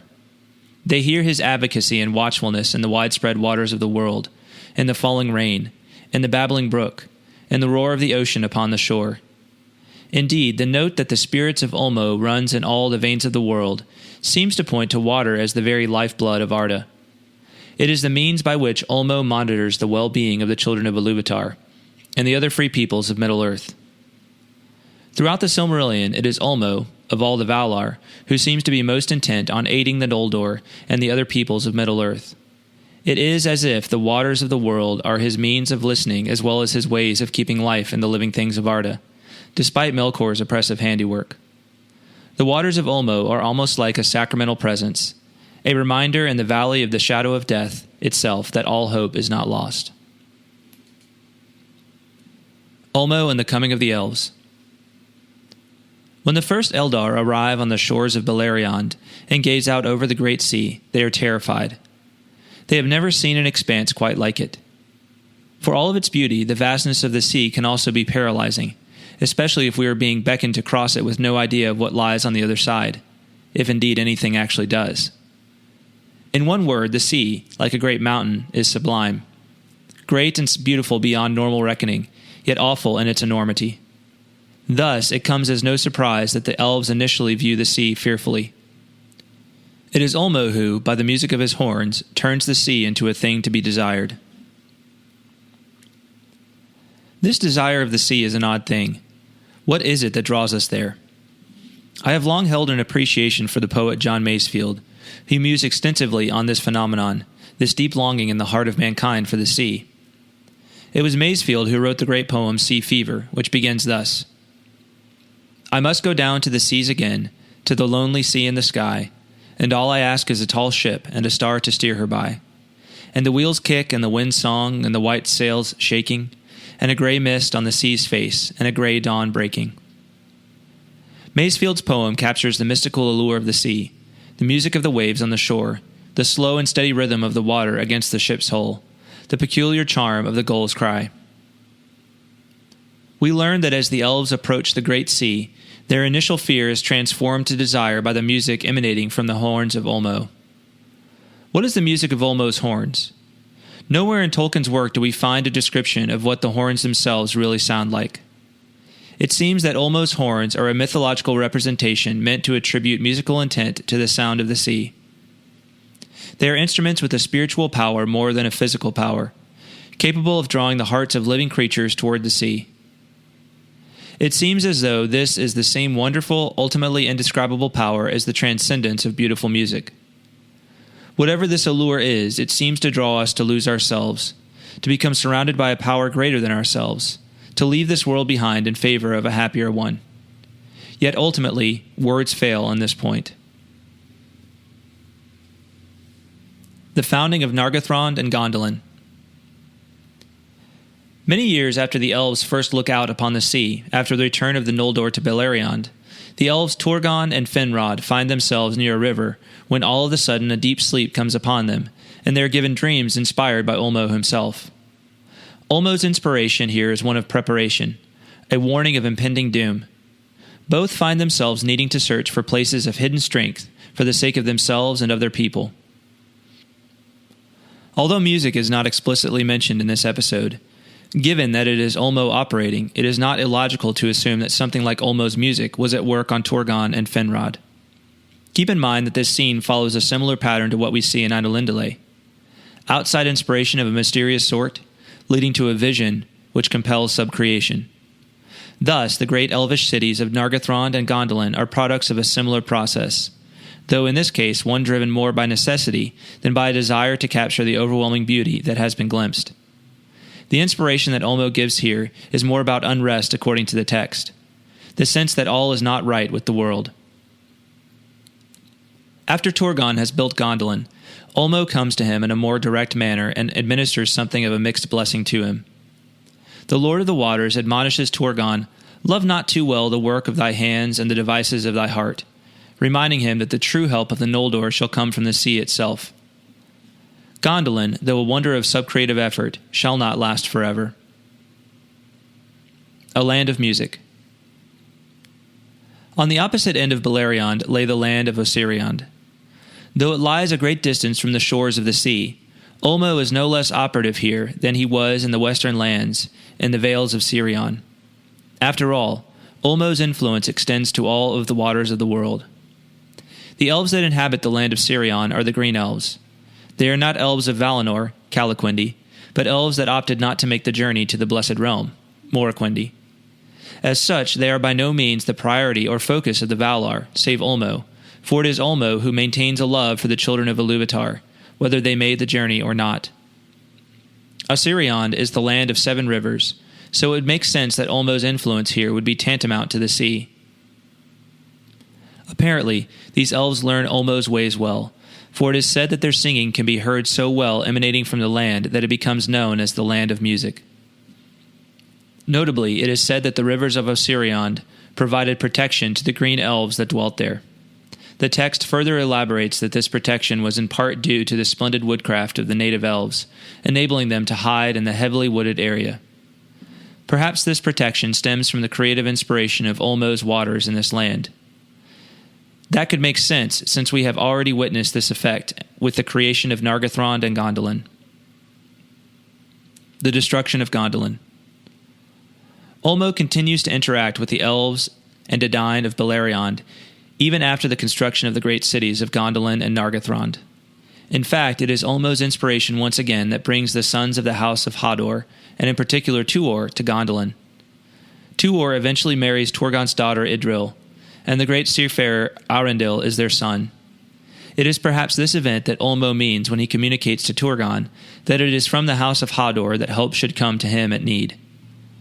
Of course, even prior to Yarindil's great voyage, it is Tuor that leads the remnant of Gondolin to safety after the fall of the great city. It's also worth noting that Turgon's downfall is his choice to ignore Ulmo's warnings, for even as Tuor, under Ulmo's inspiration, comes to Gondolin, he comes bearing the very words of Ulmo that the fall of Gondolin is not far off, and that Turgon's people should abandon the city. Even in the midst of this tragedy, Tuor's heroic leadership sets the stage for the great rescue of Beleriand. As the remnant of Gondolin settles in Nan Tathrin, the land of willows, they come under the protection of Ulmo for a time. There, Tuor made a song for Aurendil his son, concerning the coming of Ulmo the Lord of Waters to the shores of Nevrast aforetime. And the sea longing awoke in his heart, and in his sons also. As they consider the works of Ulmo on their behalf, a sea longing awakens in both men that will prove to be providential for the salvation of the free peoples of Beleriand. It is not long before Tuor builds a ship and sails into the west, his fate never to be known in Beleriand. And within a few years, it is Yarindil who undertakes his epic voyage into the west, thus rousing the Valar to the aid of Beleriand, and bringing about the final defeat of Morgoth. Through the tales of Ulmo's inspirations, we see how even as tragedy and fall are intermingled with the wonderful works of Ulmo, a greater thing that might not have been otherwise comes to be. In every drop, whether rain or tear, Tolkien might say there is the mysterious intermingling music of joy and sorrow.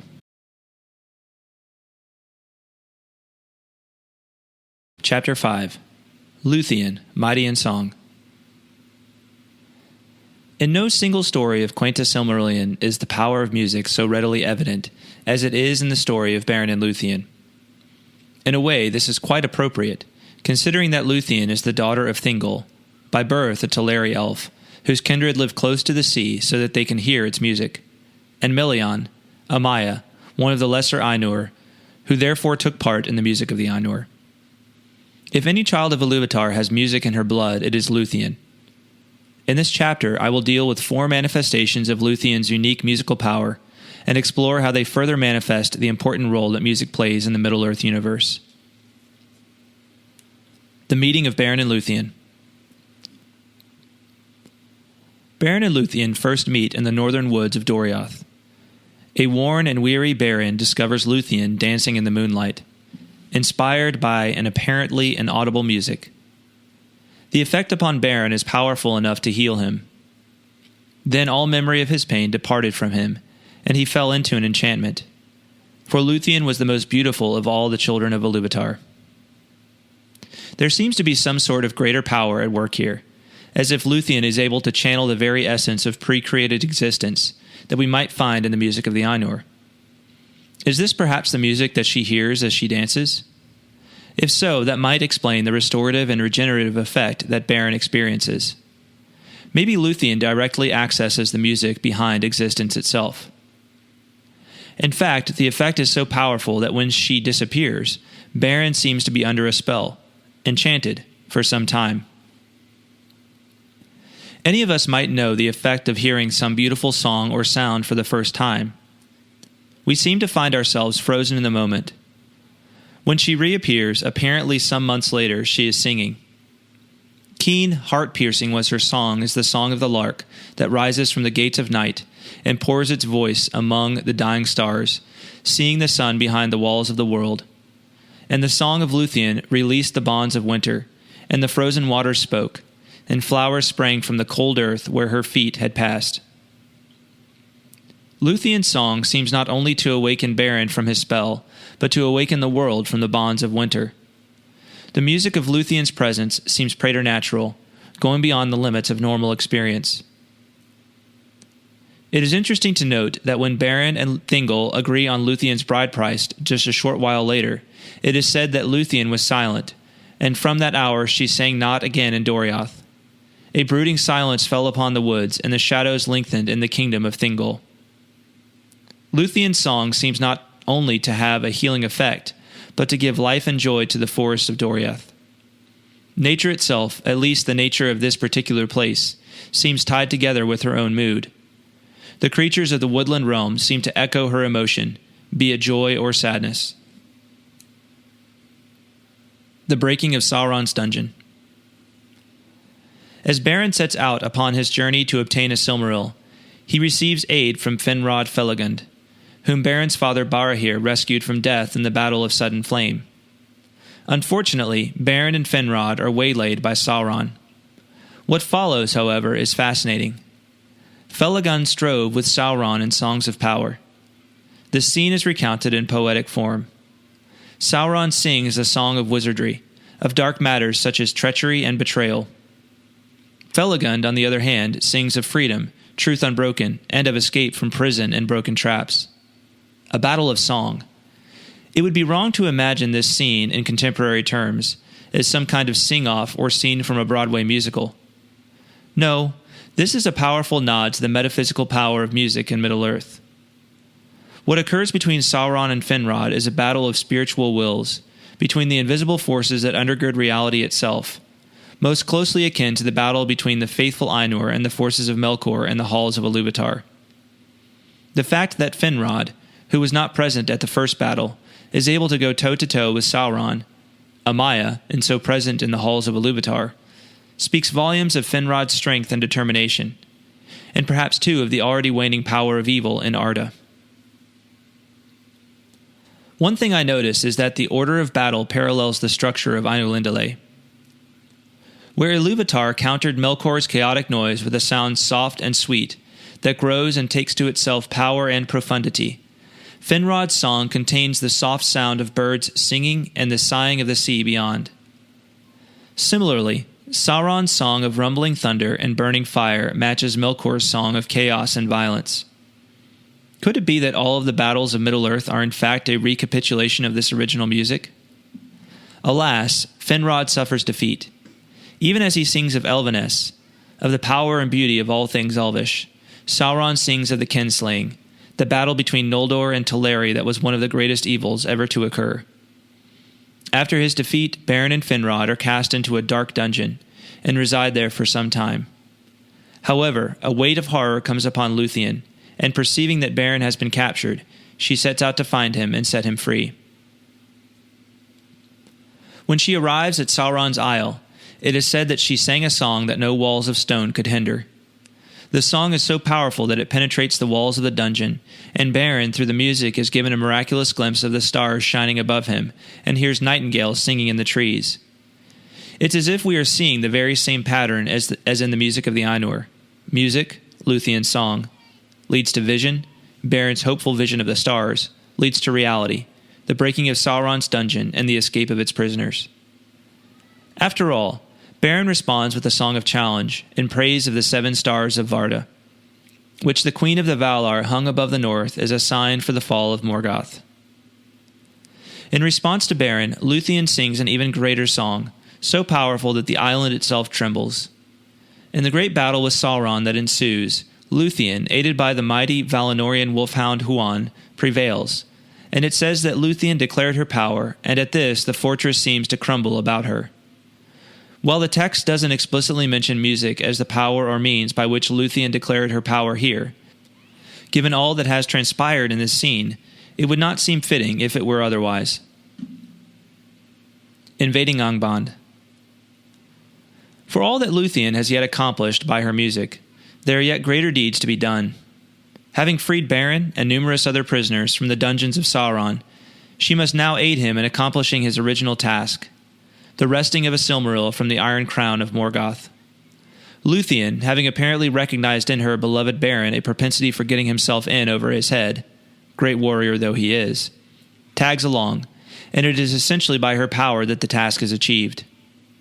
In fact, when they first enter Angband's throne room, Morgoth recognizes Lúthien for who she is, and she offers to sing for him.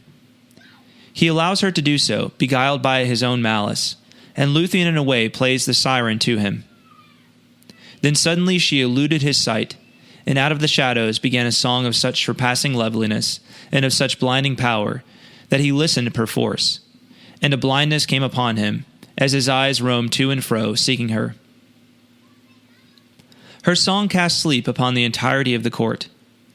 Furthermore, it somehow lights a fire within the Silmarils, as if calling to their essence, and Morgoth is cast from his throne into a dream dark as the outer void where once he walked alone. Her song even casts Beren into a deep sleep, and she has to wake him so that he might achieve the task he has been given. They obtain a Silmaril and flee the dungeon of Morgoth, victorious, for a short time. What is it about Lúthien's song that is able to light the holy fire within the Silmarils? Perhaps it has to do with Lúthien's lineage, being as she is the daughter of a Maya and an elf. In a way, the Silmarils themselves are a joint creation of the Ainur and the elves. Though Fëanor created the jewels, they contain the sacred light of the 2 trees, which were themselves created by Yavanna and Nienna. This appears to mirror the pinnacle of the music, wherein Ilúvatar introduces the 3rd theme, which contained thoughts that the Ainur themselves had no part in, but for which their other music prepared the way. Perhaps the Silmarils recognize in Lúthien one, in this way, who is like them, a joint and new subcreative work that reflects the glory of both Ainur and Eldar. Lúthien's plea. Though they are successful in achieving Beren's mission, it comes at a great price. They are attacked by Carcharoth the Demon Hound, and Beren's hand is torn away, along with the Silmaril, leaving him deeply wounded and mortally poisoned. Though Beren hovers near death, Lúthien's soft singing rescues him for a time. However, it is not long until Carcharoth returns, and in this confrontation, Beren finally succumbs to death. At his dying, Lúthien bids him to await her beyond the western sea in the halls of Mondos. Eventually she comes for him, and kneels before Mondos in song, pleading for the soul of her beloved. The song of Lúthien before Mondos was the song most fair that ever in words was woven, and the song most sorrowful that ever the world shall hear. Unchanged, imperishable, it is sung still in Valinor beyond the hearing of the world, and listening the Valar are grieved. For Lúthien wove 2 themes of words, of the sorrow of the Eldar and the grief of men, of the 2 kindreds that were made by Ilúvatar to dwell in Arda, the kingdom of earth amid the innumerable stars. And as she knelt before him, her tears fell upon his feet like rain upon the stones. And Mondos was moved to pity, who never before was so moved, nor has been since. This is the greatest of Lúthien's songs, and it achieves her aim. At the price of her own immortality, she receives Beren again, and they are given new, though mortal, life in Middle-earth. Just as Lúthien is herself the product of 2 races, so her love of Beren inspires within her a song that begins to unite the fate of the 2 kindreds. Through their love, they obtain the Silmaril that will grant to Eärendil entry to Valinor to plead for assistance. Lúthien is perhaps the greatest manifestation of the power of music in the First Age. In a way, she seems to be music incarnate, which seems fitting, as she is considered the fairest of all of the Children of Ilúvatar.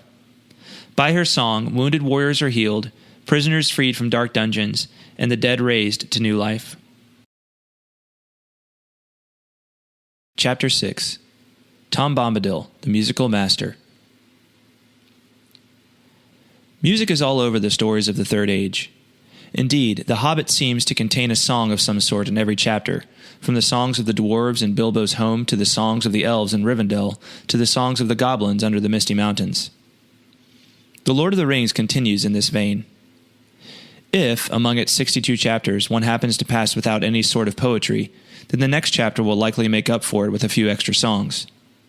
In fact, if one simply tallies the entries in the songs and verses sections of the book's index, then there are 56, which is slightly less than one per chapter. However, when one considers that many of these songs take on variation and recur at different times, consider A Elbereth Gothoniel, the number is actually much higher. Thus, it is clear that music is still hugely important in Arda's Third Age, even 6,000 plus years after the music of the Ainur. While Chapter 7 will deal with some of the more interesting aspects of music in The Lord of the Rings, this chapter will focus on one of the book's most enigmatic characters, Tom Bombadil. Who in the world is he, and why is he always singing? The Music of the Master. When Frodo, Sam, Merry, and Pippin enter the Old Forest to escape from the Black Riders, they discover that they have, to invert a saying from The Hobbit, leapt out of the fire and into the frying pan. While the imminent danger of the Black Riders has left them for the time being, the Old Forest is not a safe place, and it's not long before they run afoul of the strange Old Man Willow. As they try to defend themselves, Frodo runs along the path crying, "Help!" when all of a sudden, seemingly in response, he hears a deep-clad voice singing. Though it takes a few bars, eventually the singer identifies himself as Old Tom Bombadil, and again, in song, orders Old Man Willow to tuck his roots away. At this, the danger from Old Man Willow simply ends. It's as if the tree is bound to follow the singing command of Tom Bombadil. Even so, Merry is still in danger of being squeezed to death by the tree, to which Tom replies, "I know the tune for him. Old Grey Willow Man. I'll freeze his marrow cold. I'll sing his roots off. I'll sing a wind up and blow leaf and branch away." This scene is our introduction to the fascinating enigma that is Tom Bombadil, he of the powerful song, he of the mysterious ability to use music to command the very forces of nature. When the four hobbits visit Tom's homestead in the Old Forest, they are greeted by Tom's wife Goldberry. They learn from Goldberry that Tom is the master of wood, water, and hill.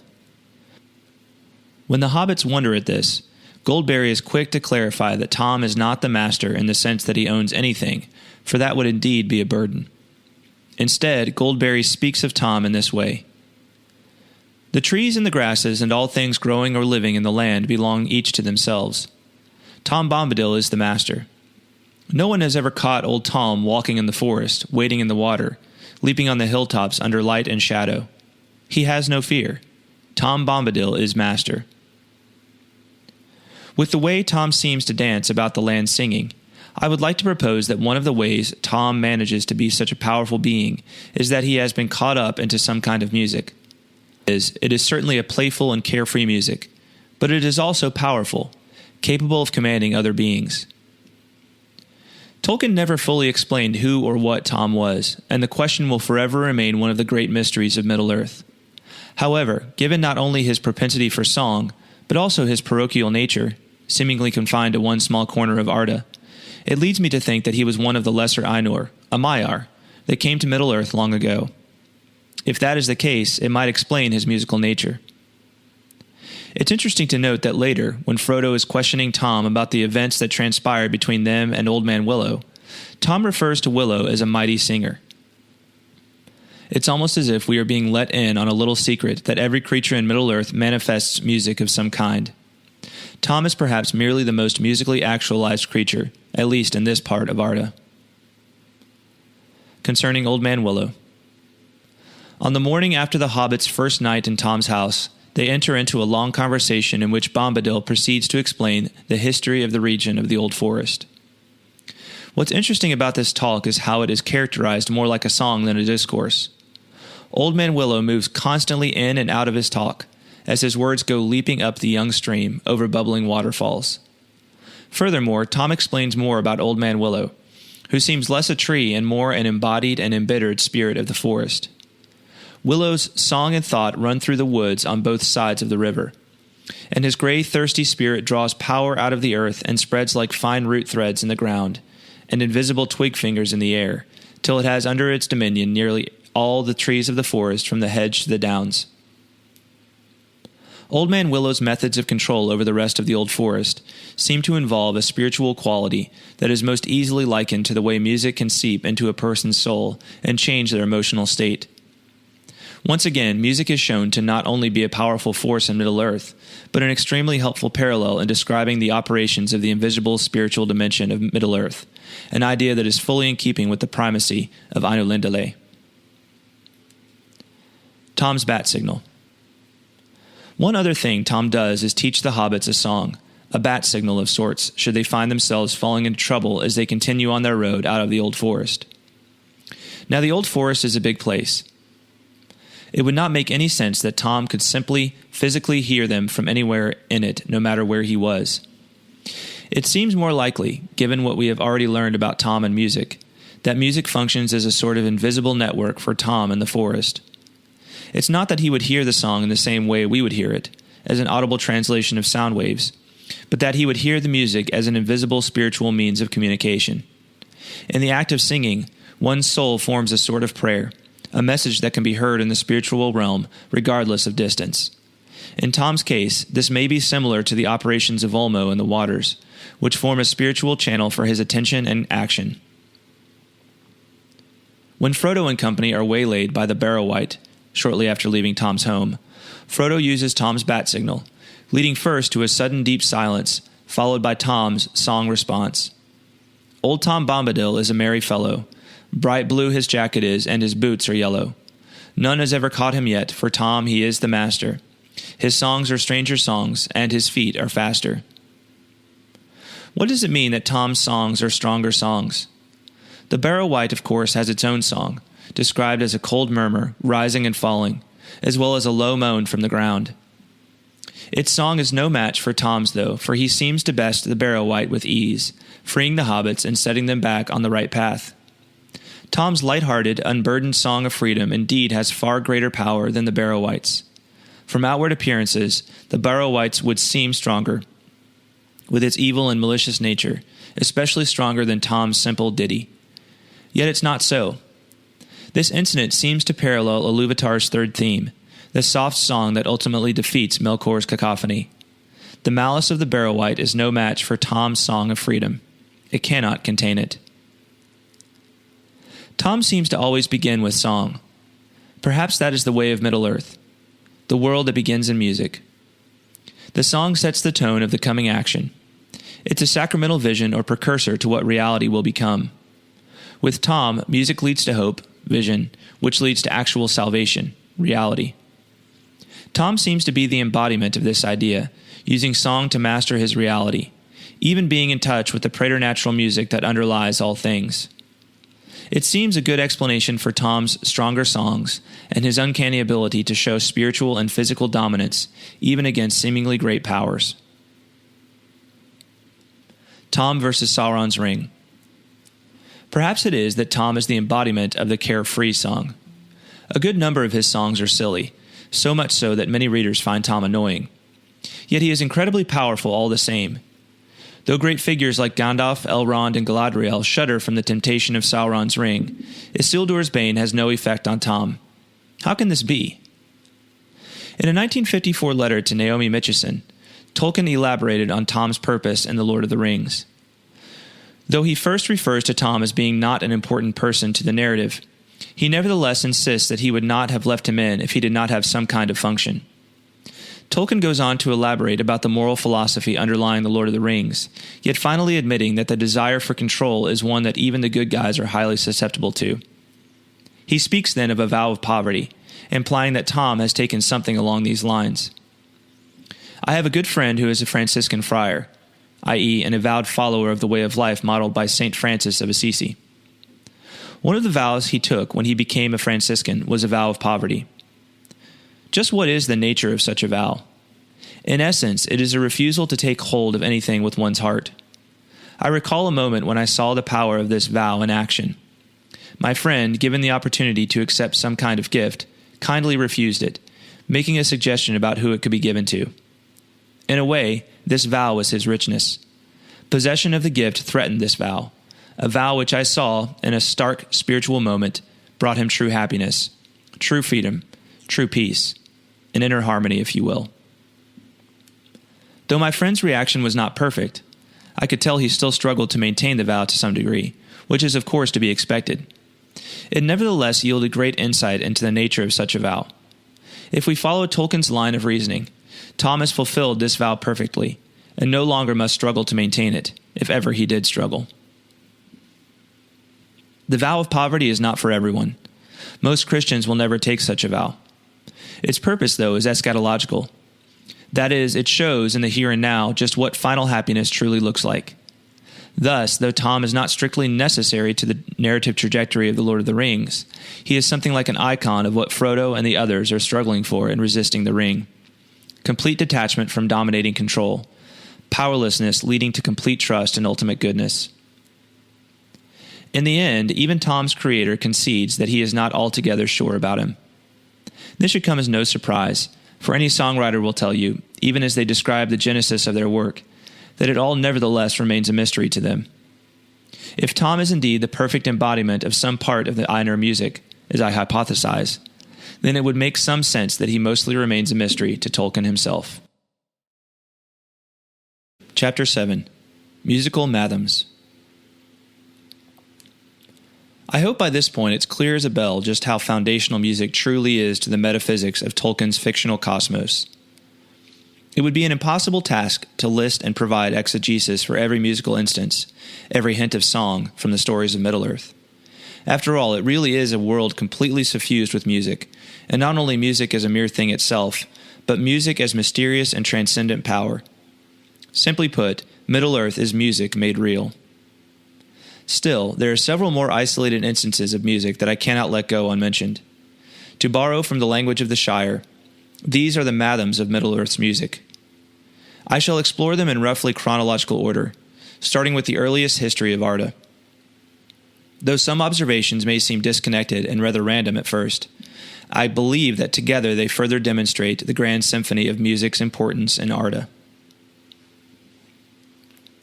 Of the beginning of days and the two trees. It's unclear just how much time elapses from the creation of Arda with Ainulindalë to the coming of the elves. It is perhaps ages upon ages, millions of our own years. It may be best simply to call it a long but indeterminate amount of time. Yet in this time, the Valar are at work, forming the world according to their vision. After Tulkas defeats Melkor for the first time, the Valar are free to pursue their creative inclinations. Yavanna, a feminine Vala, has been inspired with a vision of growing things, and in this time she planted at last the seeds that she had long devised. Out of the many things that grow, she constructs two mighty lamps. However, the finished product is not entirely of her own design. Varda, another feminine Vala, and the spouse of Manwë, kindles the lamps. Now this is not just a kindling with the same fires that Melkor might have used. This is a kindling by the fire of stars, for Varda is known as the Star Kindler. Furthermore, Manwë hallows the lamps, makes them holy, so that what we have emanating from the great lamps is a holy starlight that fills the whole world. However, Melkor returns and casts down the lamps, destroying not only the holy and glorious towers of light themselves, but also marring the landscape of Arda, the work of the other Valar. Yet in keeping with the pattern of the music, out of this comes something new and perhaps even more glorious, the two trees of Valinor. What's more, these new creations arise by music and water. It is Yavanna who sings a song of power, and Nienna, another female Vala, who sits in silence and sheds tears upon the mold to give it growth. Thus, these two important elements are shown to give new life where destruction had come, even in the earliest ages of Arda. From the very beginning of Arda's reality, the music of the Ainur is recapitulated in the joint creativity of the Valar and the malicious work of Melkor. Of elves and men. Early in the Silmarillion, we learn that Ilúvatar's intention for Middle-earth is that it be a mansion for the Quindi, the elves, and the Atani, men. These are the two races of the children of Ilúvatar, his own special creatures which take their origin only from him and not in conjunction with the thought of the Ainur. While he makes the Quindi the fairest of all earthly creatures that shall conceive and bring forth more beauty than all other creatures, he gives to the Atani a special gift. They shall have the ability to shape their life amid the powers and chances of the world, beyond the music of the Ainur, which is as fate to all things else. And of their operation everything should be, in form and deed, completed, and the world fulfilled unto the last and smallest. In this, we learn that the race of men is indeed the great mystery of Arda. Men are, to a degree like no other people, makers of their own music. Though they do exist within the reality foretold by the music of the Ainur, they have uniquely the ability to go beyond it. They are the improvisers above all others. It is perhaps even true that men are most like unto Melkor in this way, not necessarily destined for evil, but created with a desire that cannot be finally quenched by what is in the music. Fittingly, the elves believe that men resemble Melkor most of all the Ainur. This same passage ends by stating that the Atani will be the completers of the work of Arda, the ones who will fulfill and finish the entirety of its development and history. The end of this? Men shall join in the second music of the Ainur. As for the elves, Ilúvatar has not revealed what he purposes for them after the world's end. For all of the beauty and wonder they have brought into the world, their final fate is known only to Ilúvatar. Of dwarves and Ents. In Chapter 2, we learn the story of Aule and the creation of the dwarves. This chapter raises interesting questions about the music. First and foremost, were the dwarves in the music of the Ainur? It is said that Aule undertook the creation of the dwarves out of impatience. Were they in fact creatures that he foresaw? Through Aule, we see exemplified an important difference between Melkor and the other Ainur. Melkor, as we have seen, desires domination, whereas Aule, though impatient, desires to share the greatness and beauty of this new world with creatures of his own. Thus, we can say that Aule's impatience is driven by goodness and generosity. It is the act of a child who truly means well and shares the heart of his father. It is not done to spite others or to assert his own superiority. No, Aule creates the dwarves because he longs for the coming of the children of Ilúvatar, so that he might share with them the beautiful things he has envisioned for them in the music. Though his impatience is indeed problematic, it is understandable and most certainly forgivable from almost any perspective. Melkor, on the other hand, becomes impatient, but his impatience causes him to look down upon his brethren, and to ultimately seek domination over the children of Ilúvatar. His impatience leads to malice and contempt, both for Ilúvatar and for his fellow creatures. So what should we make of the dwarves, and especially of the notion that they are Aule's imperfect approximations of the children of Ilúvatar? Though it wouldn't seem right to call the dwarves evil beings by any means, they are in a number of ways discordant. After all, they seem to drive a wedge between Aule and Yavanna, who should have been spouses and thus highly complementary, with Yavanna fearing that many a tree shall feel the bite of the dwarves' iron without pity. Because of this realization, she discovers with Manwe a new theme in the original music.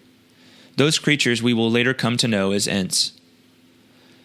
The dwarves are also discordant because they are, as Thingol later calls them, a stunted people. Aule, in his haste, created them based on the vision he had seen of the children of Ilúvatar. Having an imperfect memory of that vision, or the vision itself having been in a way imperfect, his creations don't quite rise to the perfection of Ilúvatar's children. This, of course, leads to a lot of humor. The dwarves are nowhere near as graceful and elegant as the elves, and even men, tend to be, though they are still master craftsmen in their own right. Yet we know that the dwarves are in fact ultimately a heroic and good people. Aule's impatient creation of them is an early example of how Ilúvatar creates masterpieces with crooked lines. Not only does he graciously grant dwarves a certain free will by the flame imperishable, but through the creation of the dwarves, other magnificent creatures come into being as a way of counterbalancing their existence. The Teleri. In Chapter 3 of the Silmarillion, we learn that the first elves awoke in Cuiviénen, and that the first sound that was heard by them was the sound of water flowing, and the sound of water falling over stone. Ulmo, Lord of the Waters, is the first of the Ainur to speak to the elves. After a great battle in which the forces of Melkor are defeated and the path westward from Cuiviénen made safer, the Valar summon the elves to Valinor, in the interest of protecting them from the dangers of the wider world. Many elves decide not to make the journey.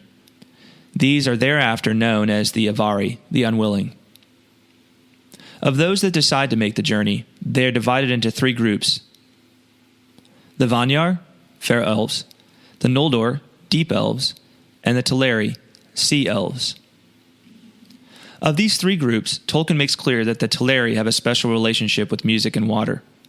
In this regard, the Silmarillion recounts, "In water they had great delight, and those that came at last to the western shores were enamored of the sea. The sea elves therefore they became in the land of Aman, the Falmari, for they made music beside the breaking waves." Of all peoples, the host of the Teleri seem most sensitive to the music of water. Recall that in Ainulindalë, it is said that in water there lives yet the echo of the music of the Ainur, more than in any substance else that is in this earth. Is it this that the Teleri sense in their love for the sea? The Teleri are the last of the elves to make the journey to the Blessed Realm. As they linger in Beleriand, the Maya Ase comes to them and instructs them in all manner of sea lore and sea music. In doing so, he causes the Teleri to become lovers of water, and the fairest singers of all the elves, whose songs were filled with the sound of waves upon the shore. After waiting in Beleriand for some time, the Teleri are finally summoned once again by Ulmo at the request of the Noldor, who long to see their brethren after many years of separation.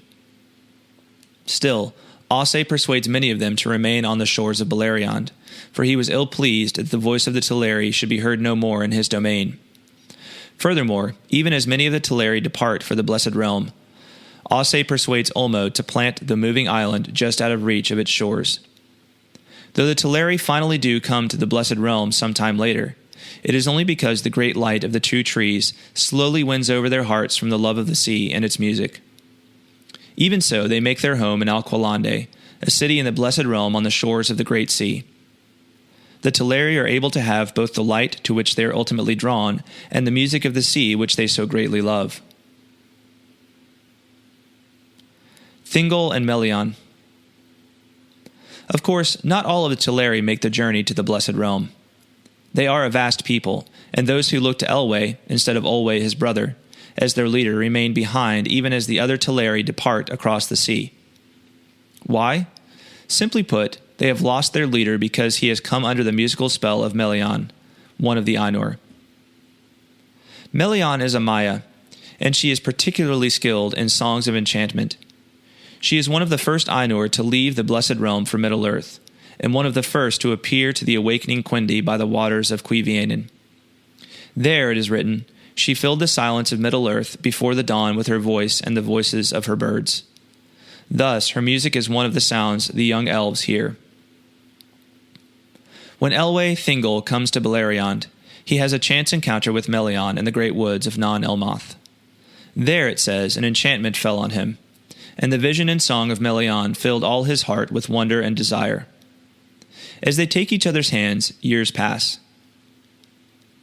When Thingol finally awakes from this enchantment, he is transformed from a fair and noble elf into one who appears as a lord of the Maiar. Melian's song would seem to not only hold the power of enchantment, but its own creative power as well. It seems that this is another way in which the music of the Ainur continues to play out in the unfolding history of Arda.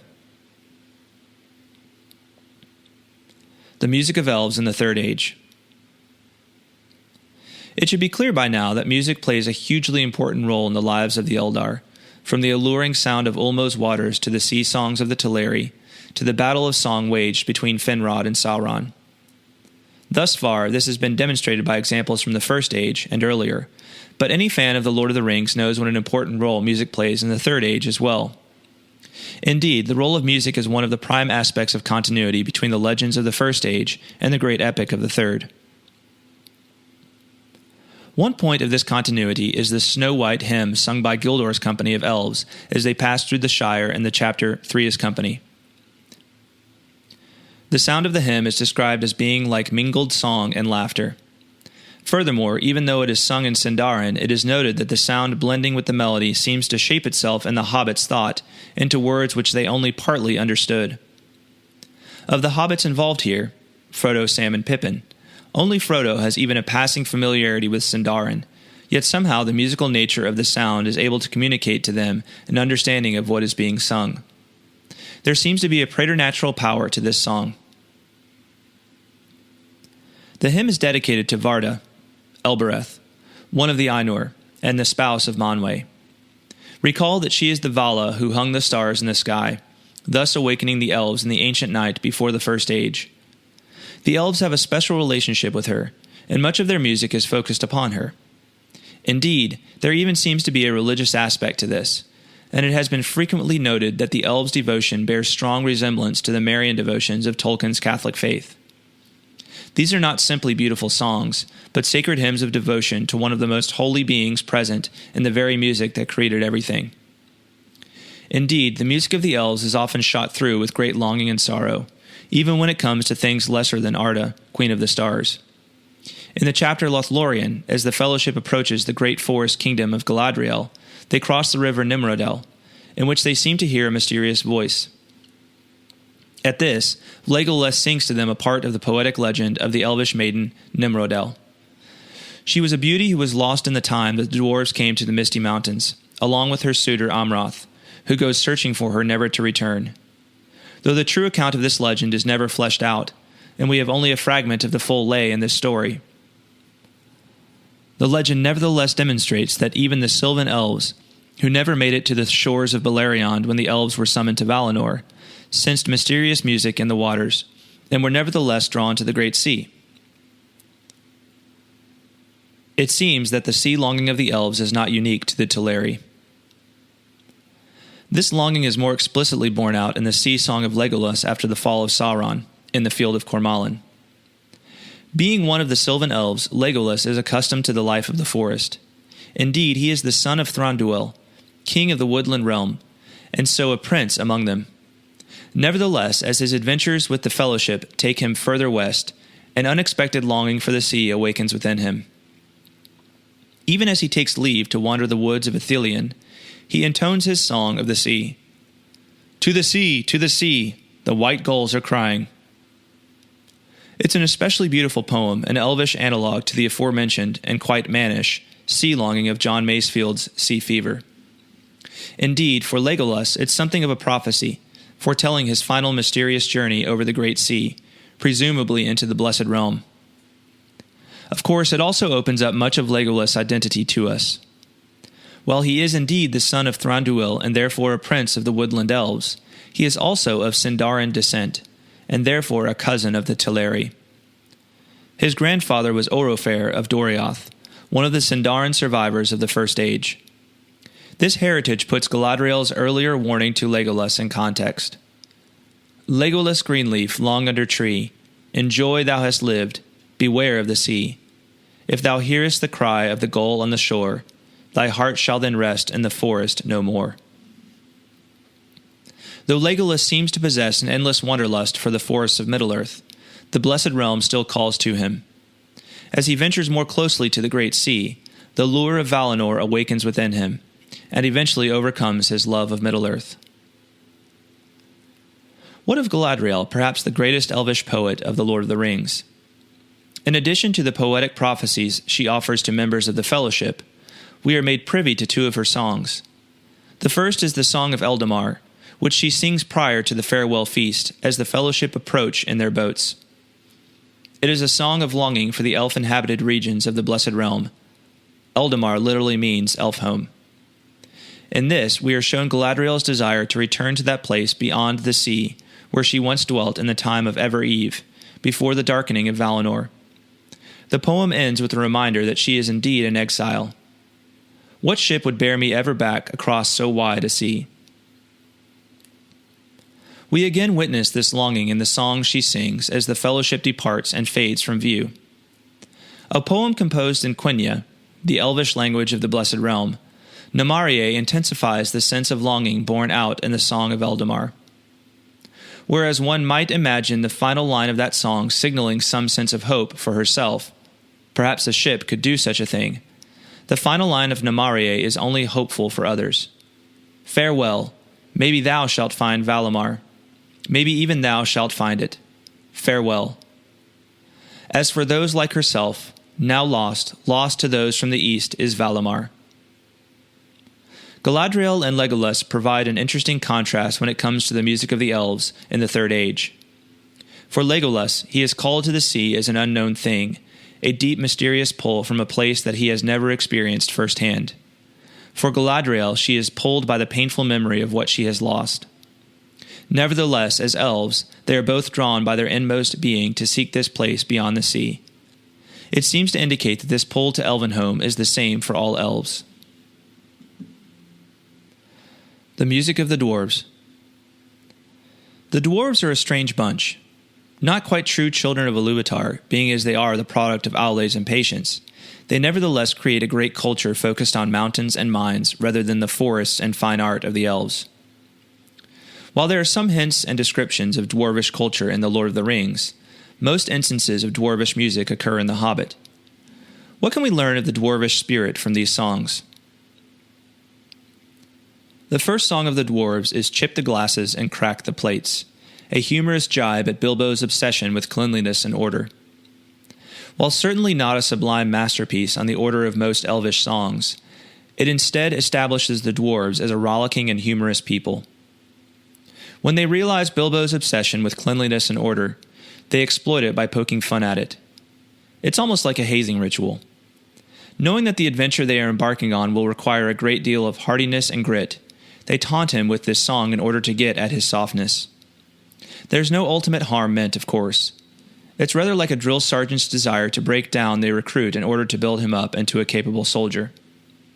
In this first song, we see the hard and martial nature of the dwarves shine through, albeit in a rather light-hearted way. The next song of the dwarves is Far Over the Misty Mountains Cold. While not quite rising to elvish heights in its sublimity, it is nevertheless a serious song as opposed to the silliness of Chip the Glasses, and quite beautiful in its own right.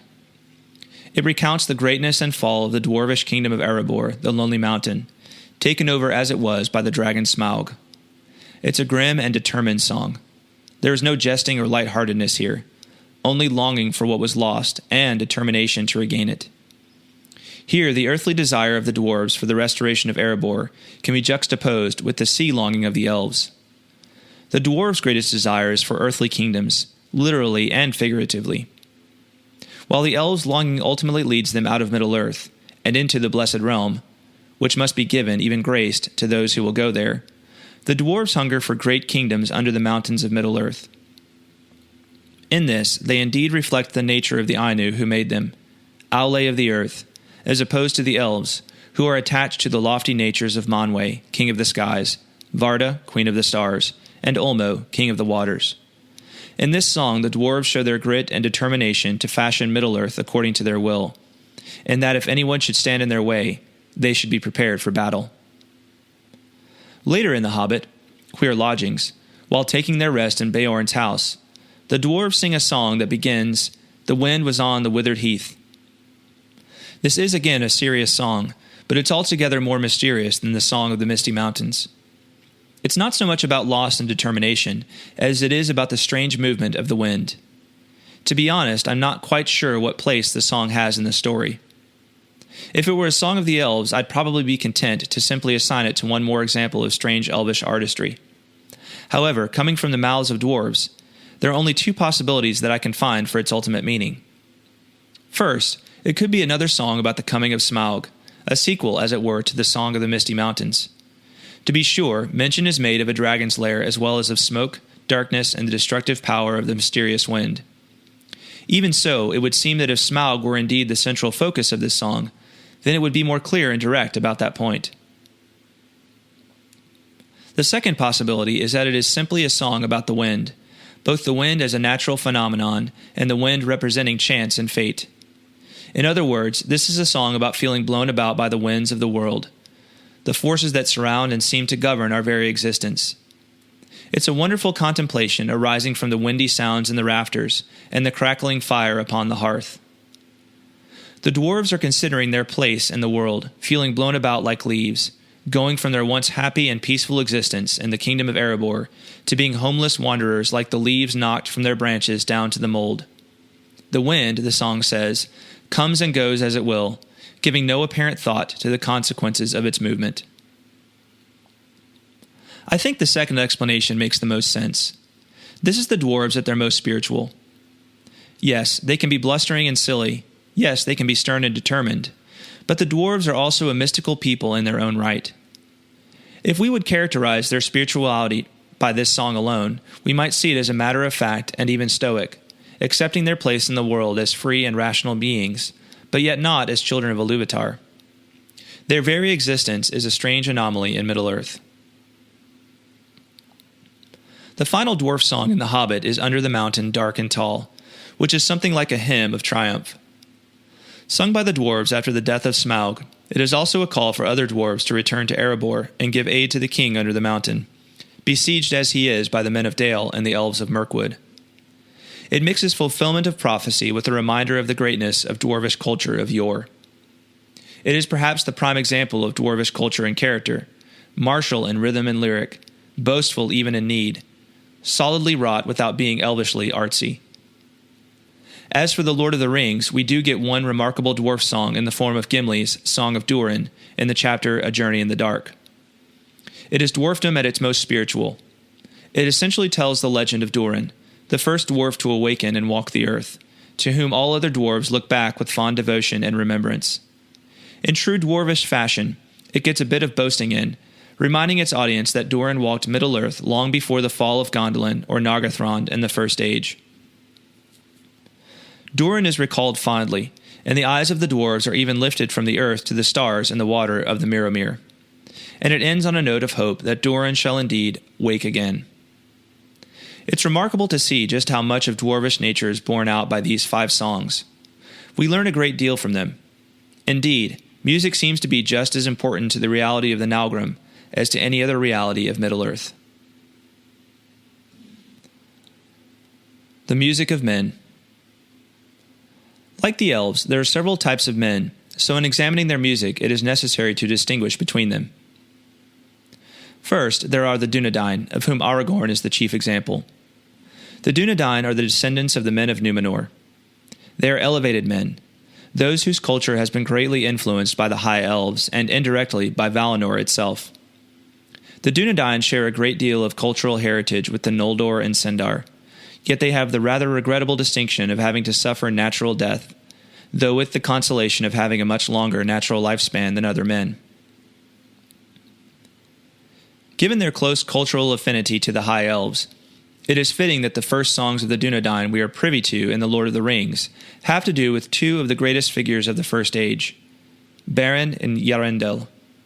Beren is already known to us from the story of Beren and Lúthien. See Chapter 5.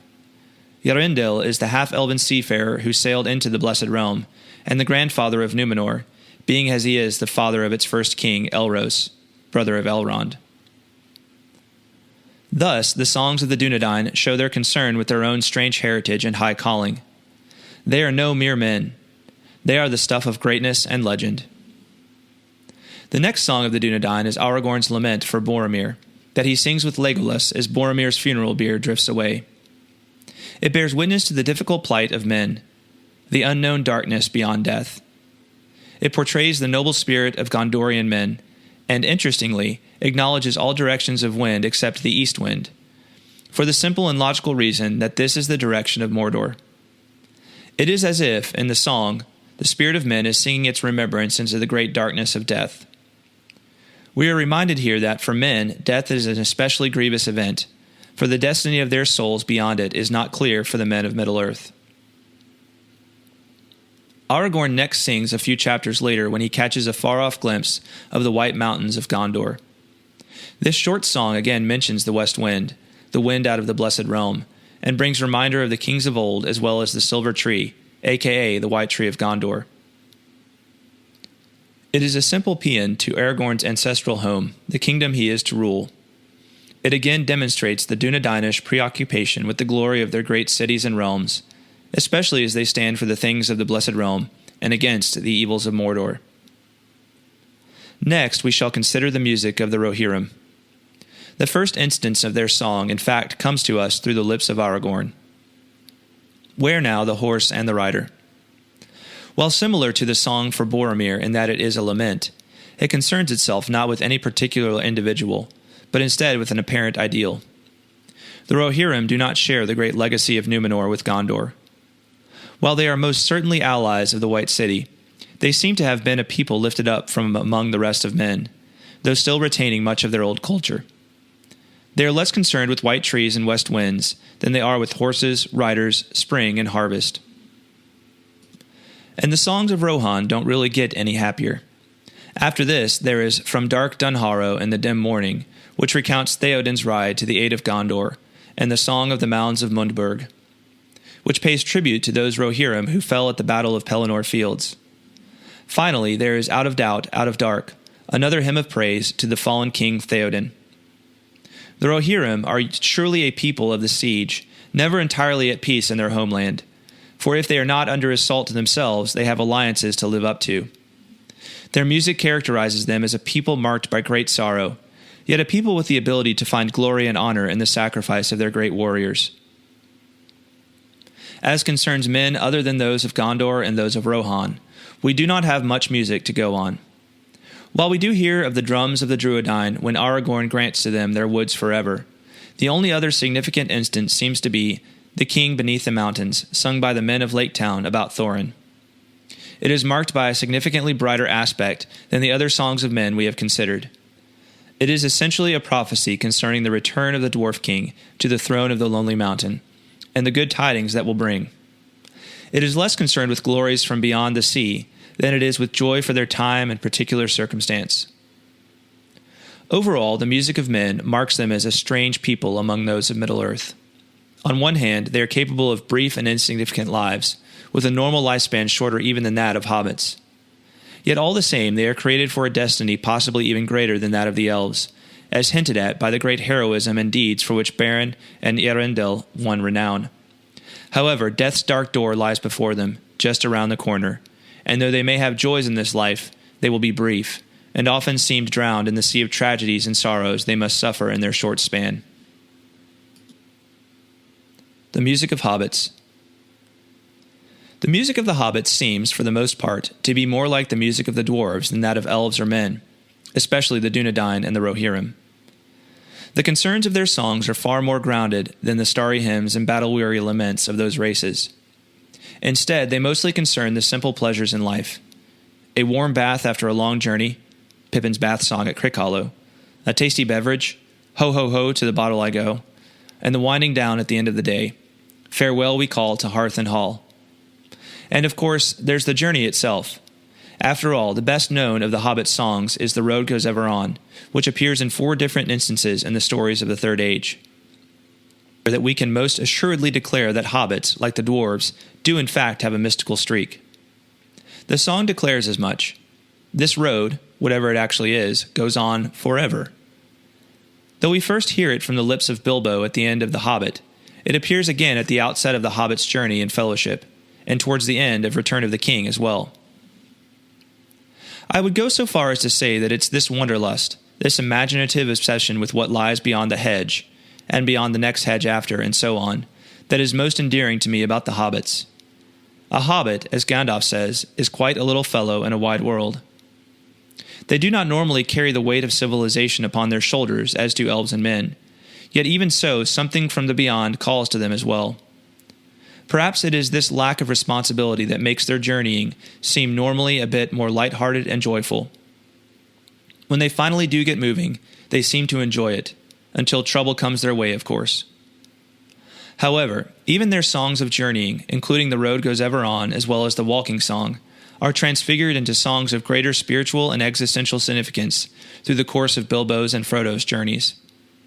When Bilbo sings a slightly modified version of The Road Goes Ever On in Many Partings, the imagery is homely enough, but the greater significance is clear as well. He knows the end of his life is coming, and he intends to take his evening rest soon. And when, as they approach the Grey Havens, Frodo takes up Bilbo's old walking song from Three's Company, its direction is not towards the moon or the sun, but beyond them. The earthly concerns and joys of the hobbits never really change, but for the hobbits caught up in the War of the Ring, their outlook has been expanded. Life is not simply a journey to and from the Shire, but a journey to on a way that goes ever on. The music of Ents. Though we spend far less time with the Ents than with other species already mentioned, it is clear from that time we do spend with them that the Ents are quite musical beings. And given what we've learned about Tom Bombadil previously, this probably shouldn't surprise us. While there do not seem to be any Ents in the Old Forest, Tom is able to govern Old Man Willow through song, and trees and Ents are quite closely related. The music of the Ents looks predominantly backward. Of their 4 songs, not counting the lore of living creatures, 3 look back on times past, whether to a time when the lands to the west were still above the waves, and the willow meads of Tassarinnan, or to a time when the Entwives were not lost, the Ent and the Entwife and Bregaled's song. There is a deep longing and sadness in this music, so deep that when it comes time to march on Isengard, they do so with a song of doom. Indeed, when we look back upon Yavanna's discovery of the Ents within her part of the music of the Ainur, we find that this is largely the Ents' role.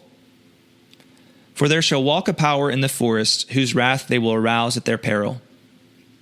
They may not be able to roll back the past, but the Ents, the shepherds of the trees, can exact some small vengeance for the wrongs that have been done to the creatures of the woodlands over the ages.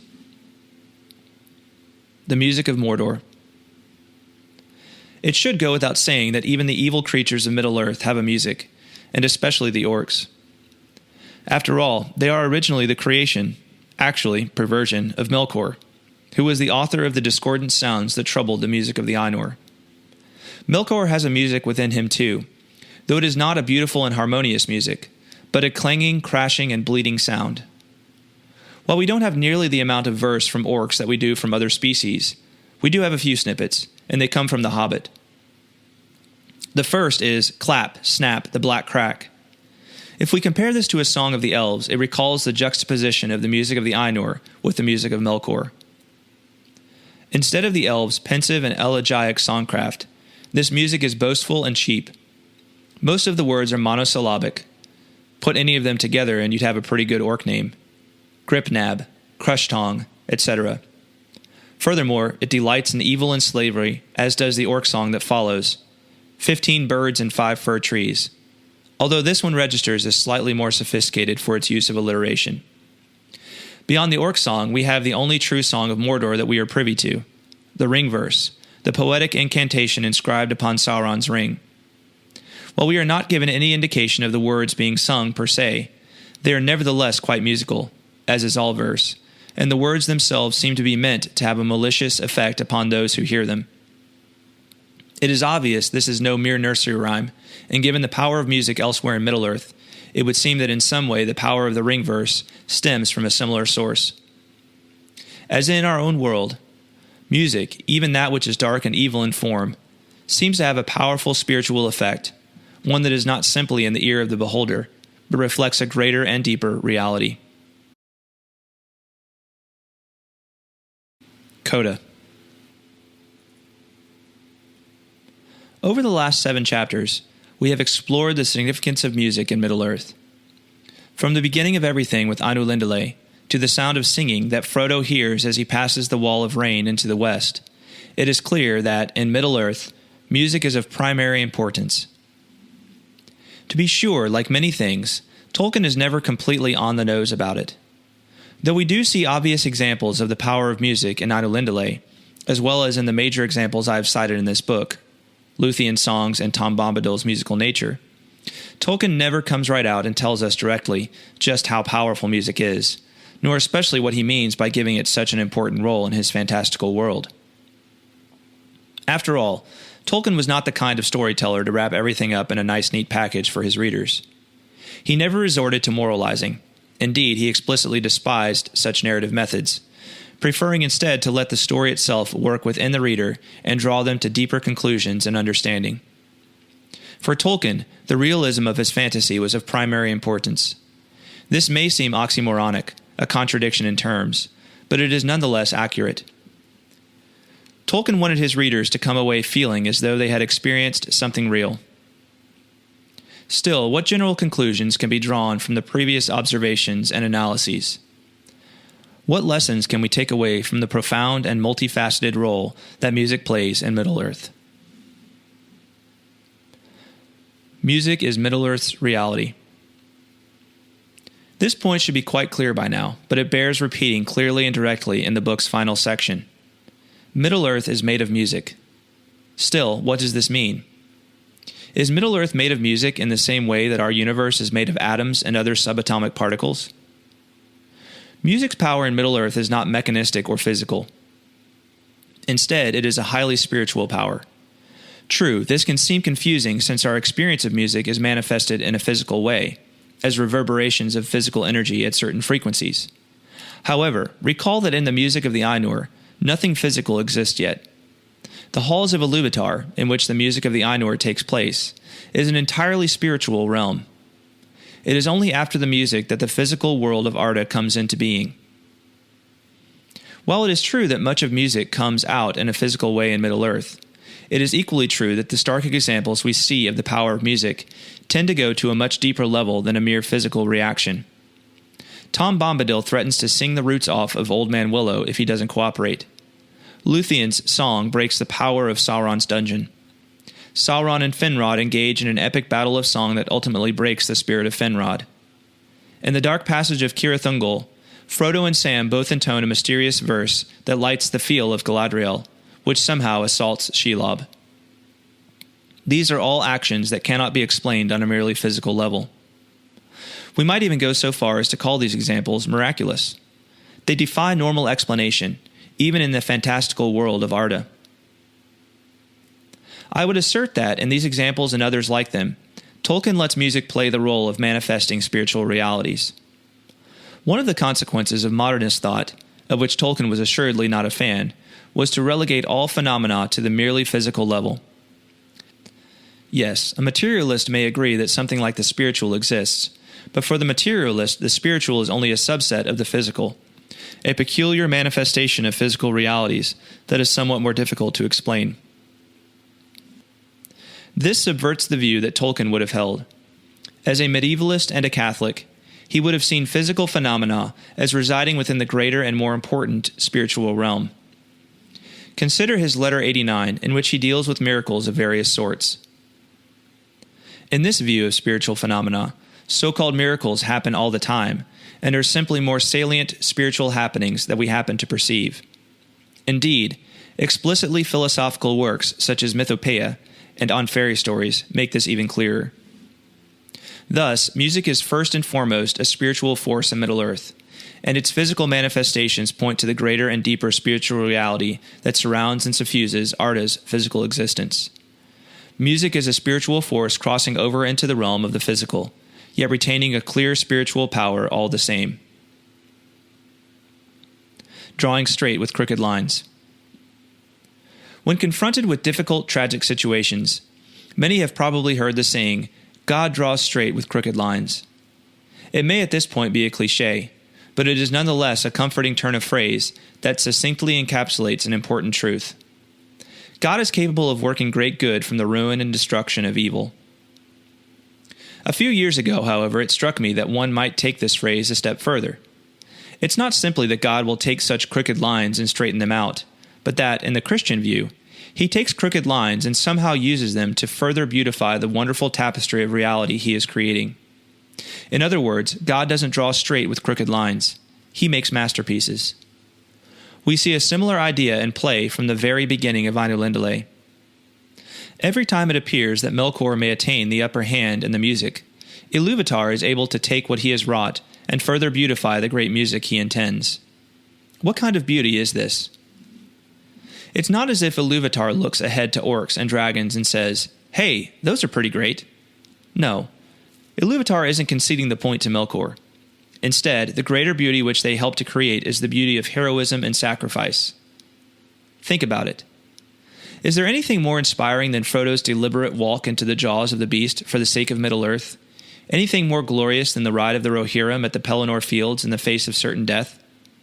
I know I've teared up reading about both, feeling acutely from these passages what C.S. Lewis was referring to when he quipped of the Lord of the Rings, "Here are beauties which pierce like swords or burn like cold iron."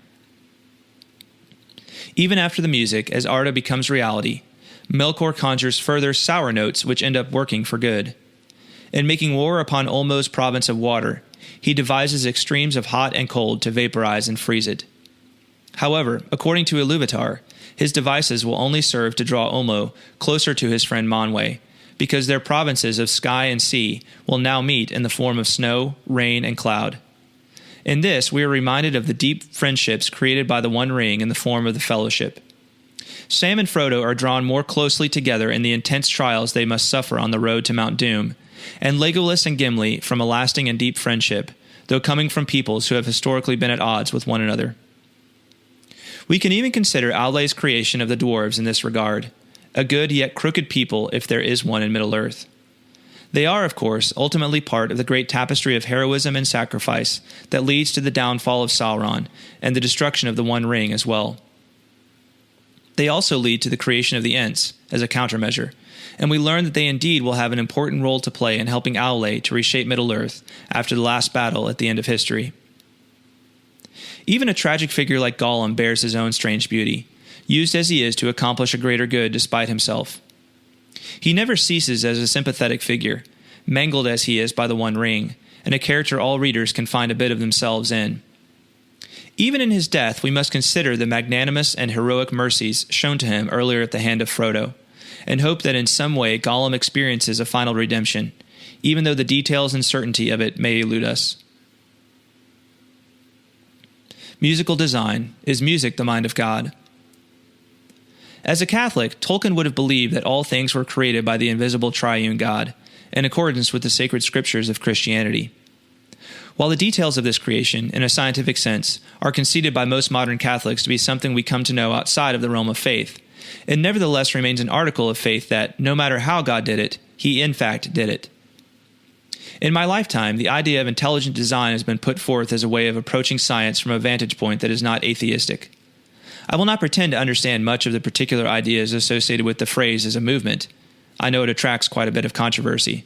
But in terms of a general explanation, intelligent design, I think it is a fitting summary of how a person who believes in God might express their approach to understanding the origins and the development of our universe. Now, the word design is not one we normally associate with music. It's usually reserved for more practical artistic functions, such as blueprints for buildings or wireframes for websites. However, it would seem that, in describing the origin of his fictional universe in terms of music, Tolkien was encouraging his readers to think with the logic of music in terms of gaining understanding in both his world and in ours. As mentioned earlier in this book, the Gospel of John recapitulates the creation of the universe by saying, "In the beginning was the Word." Now this word, as we typically render it in English, is actually the Greek term logos, from which we get the term logic. In our day, we are accustomed to think of the word logic first and foremost as cold and emotionally detached reason. With a tip of the hat to the iconic logic-oriented character from Star Trek, we might term that understanding of logic as Spock think. However, what if logos is more about music than mere logic? Here's what I mean. Another understanding of logos would be reason, as in the ultimate end to which all things point. What if the universe is about the rapturous fulfillment of all things rather than Spock's logic?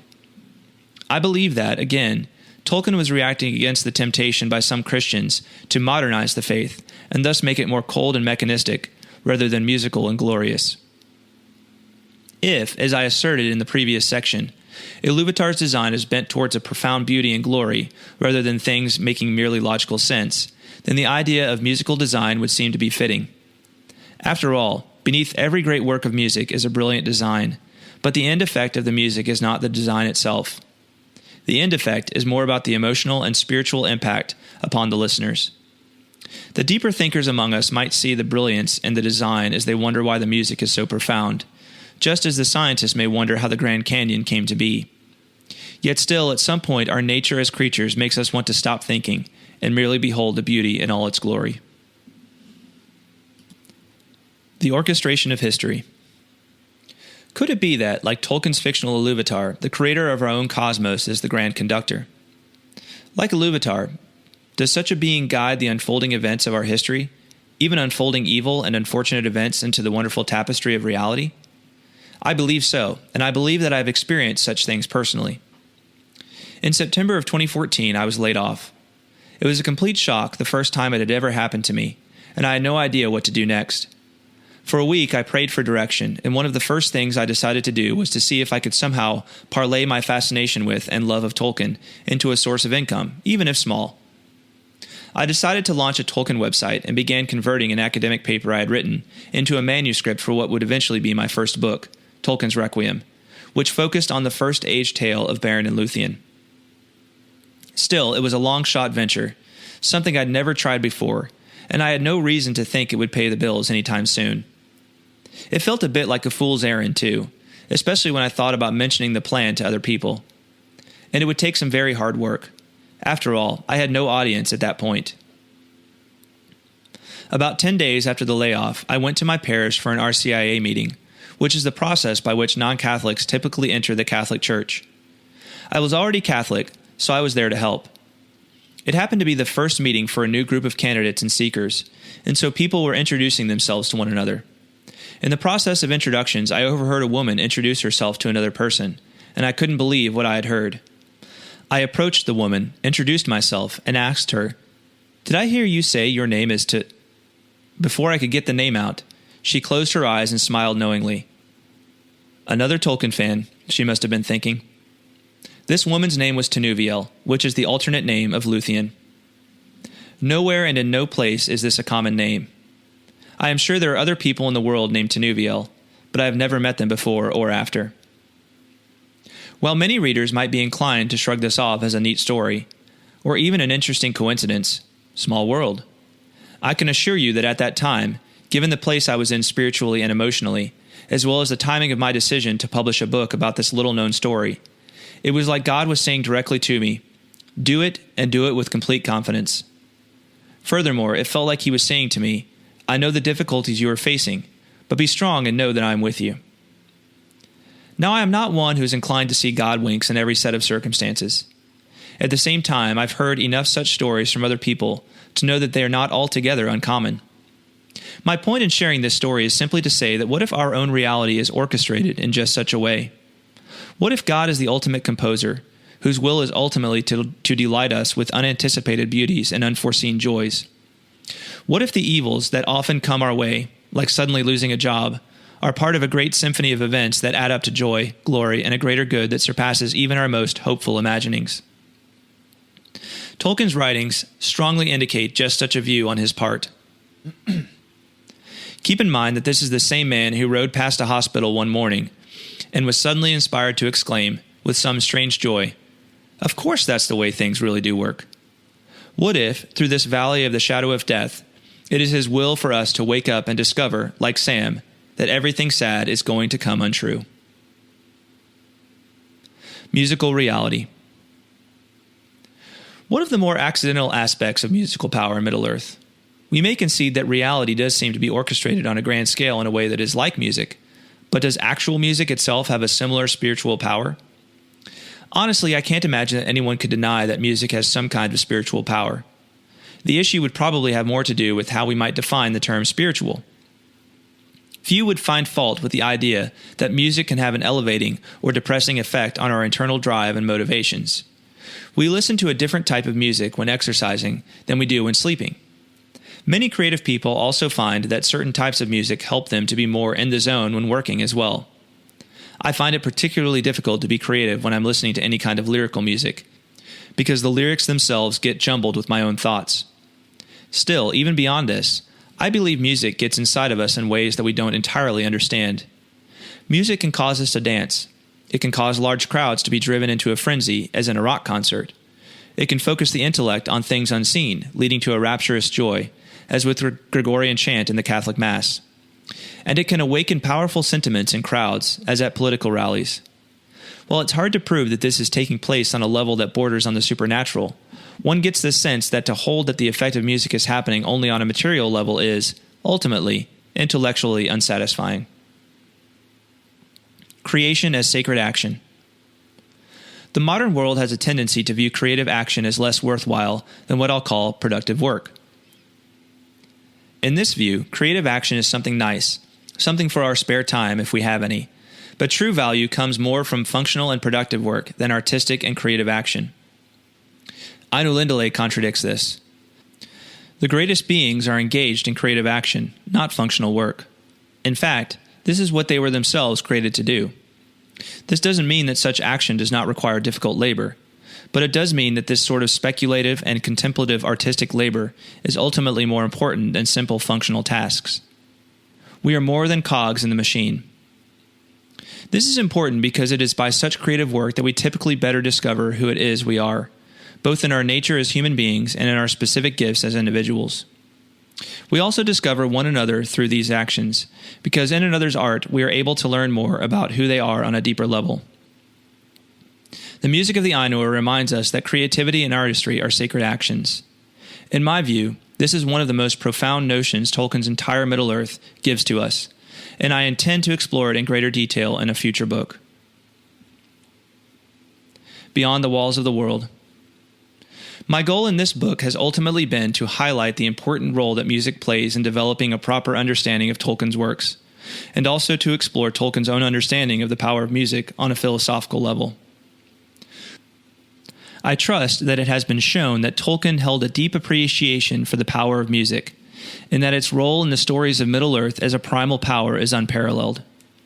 Furthermore, I hope it encourages you to take a fresh look at Ainulindalë, and to read on through the Silmarillion, the Hobbit, and the Lord of the Rings with these things in mind. As Frodo passes into the west at the end of the Lord of the Rings, he hears the sound of singing from over the waters. This opens up into a glimpse of the Blessed Realm, and is the final word we have on him, Bilbo, Gandalf, Galadriel, and others. How fitting that such music should lead to a vision of blessedness that he will soon experience in all reality. It is a wondrous, happy, and artistically satisfying finale. While Tolkien's goal in his works was always to tell the story he wanted to tell, I believe that in all of these things he masterfully communicated deeper ideas, just as a musician uses the obscure and mysterious language of harmonious sound to astonish and enchant the audience. The text of the Silmarillion speaks of far-distant apocalyptic events, such as the second music of the Ainur, and the remaking of the world by Aule and others. I think a strong argument can be made that these are Middle-earth representations of Christian eschatological ideas. In other words, Tolkien was speaking just as much of the end of our world as he was of Arda's. In the final analysis, I believe that Tolkien wanted to inspire the imaginations of his readers to consider these profound religious ideas that were so dear to him in a new light. In my next Tolkien book, I hope to further explore these spiritual, philosophical, and religious notions and develop them further.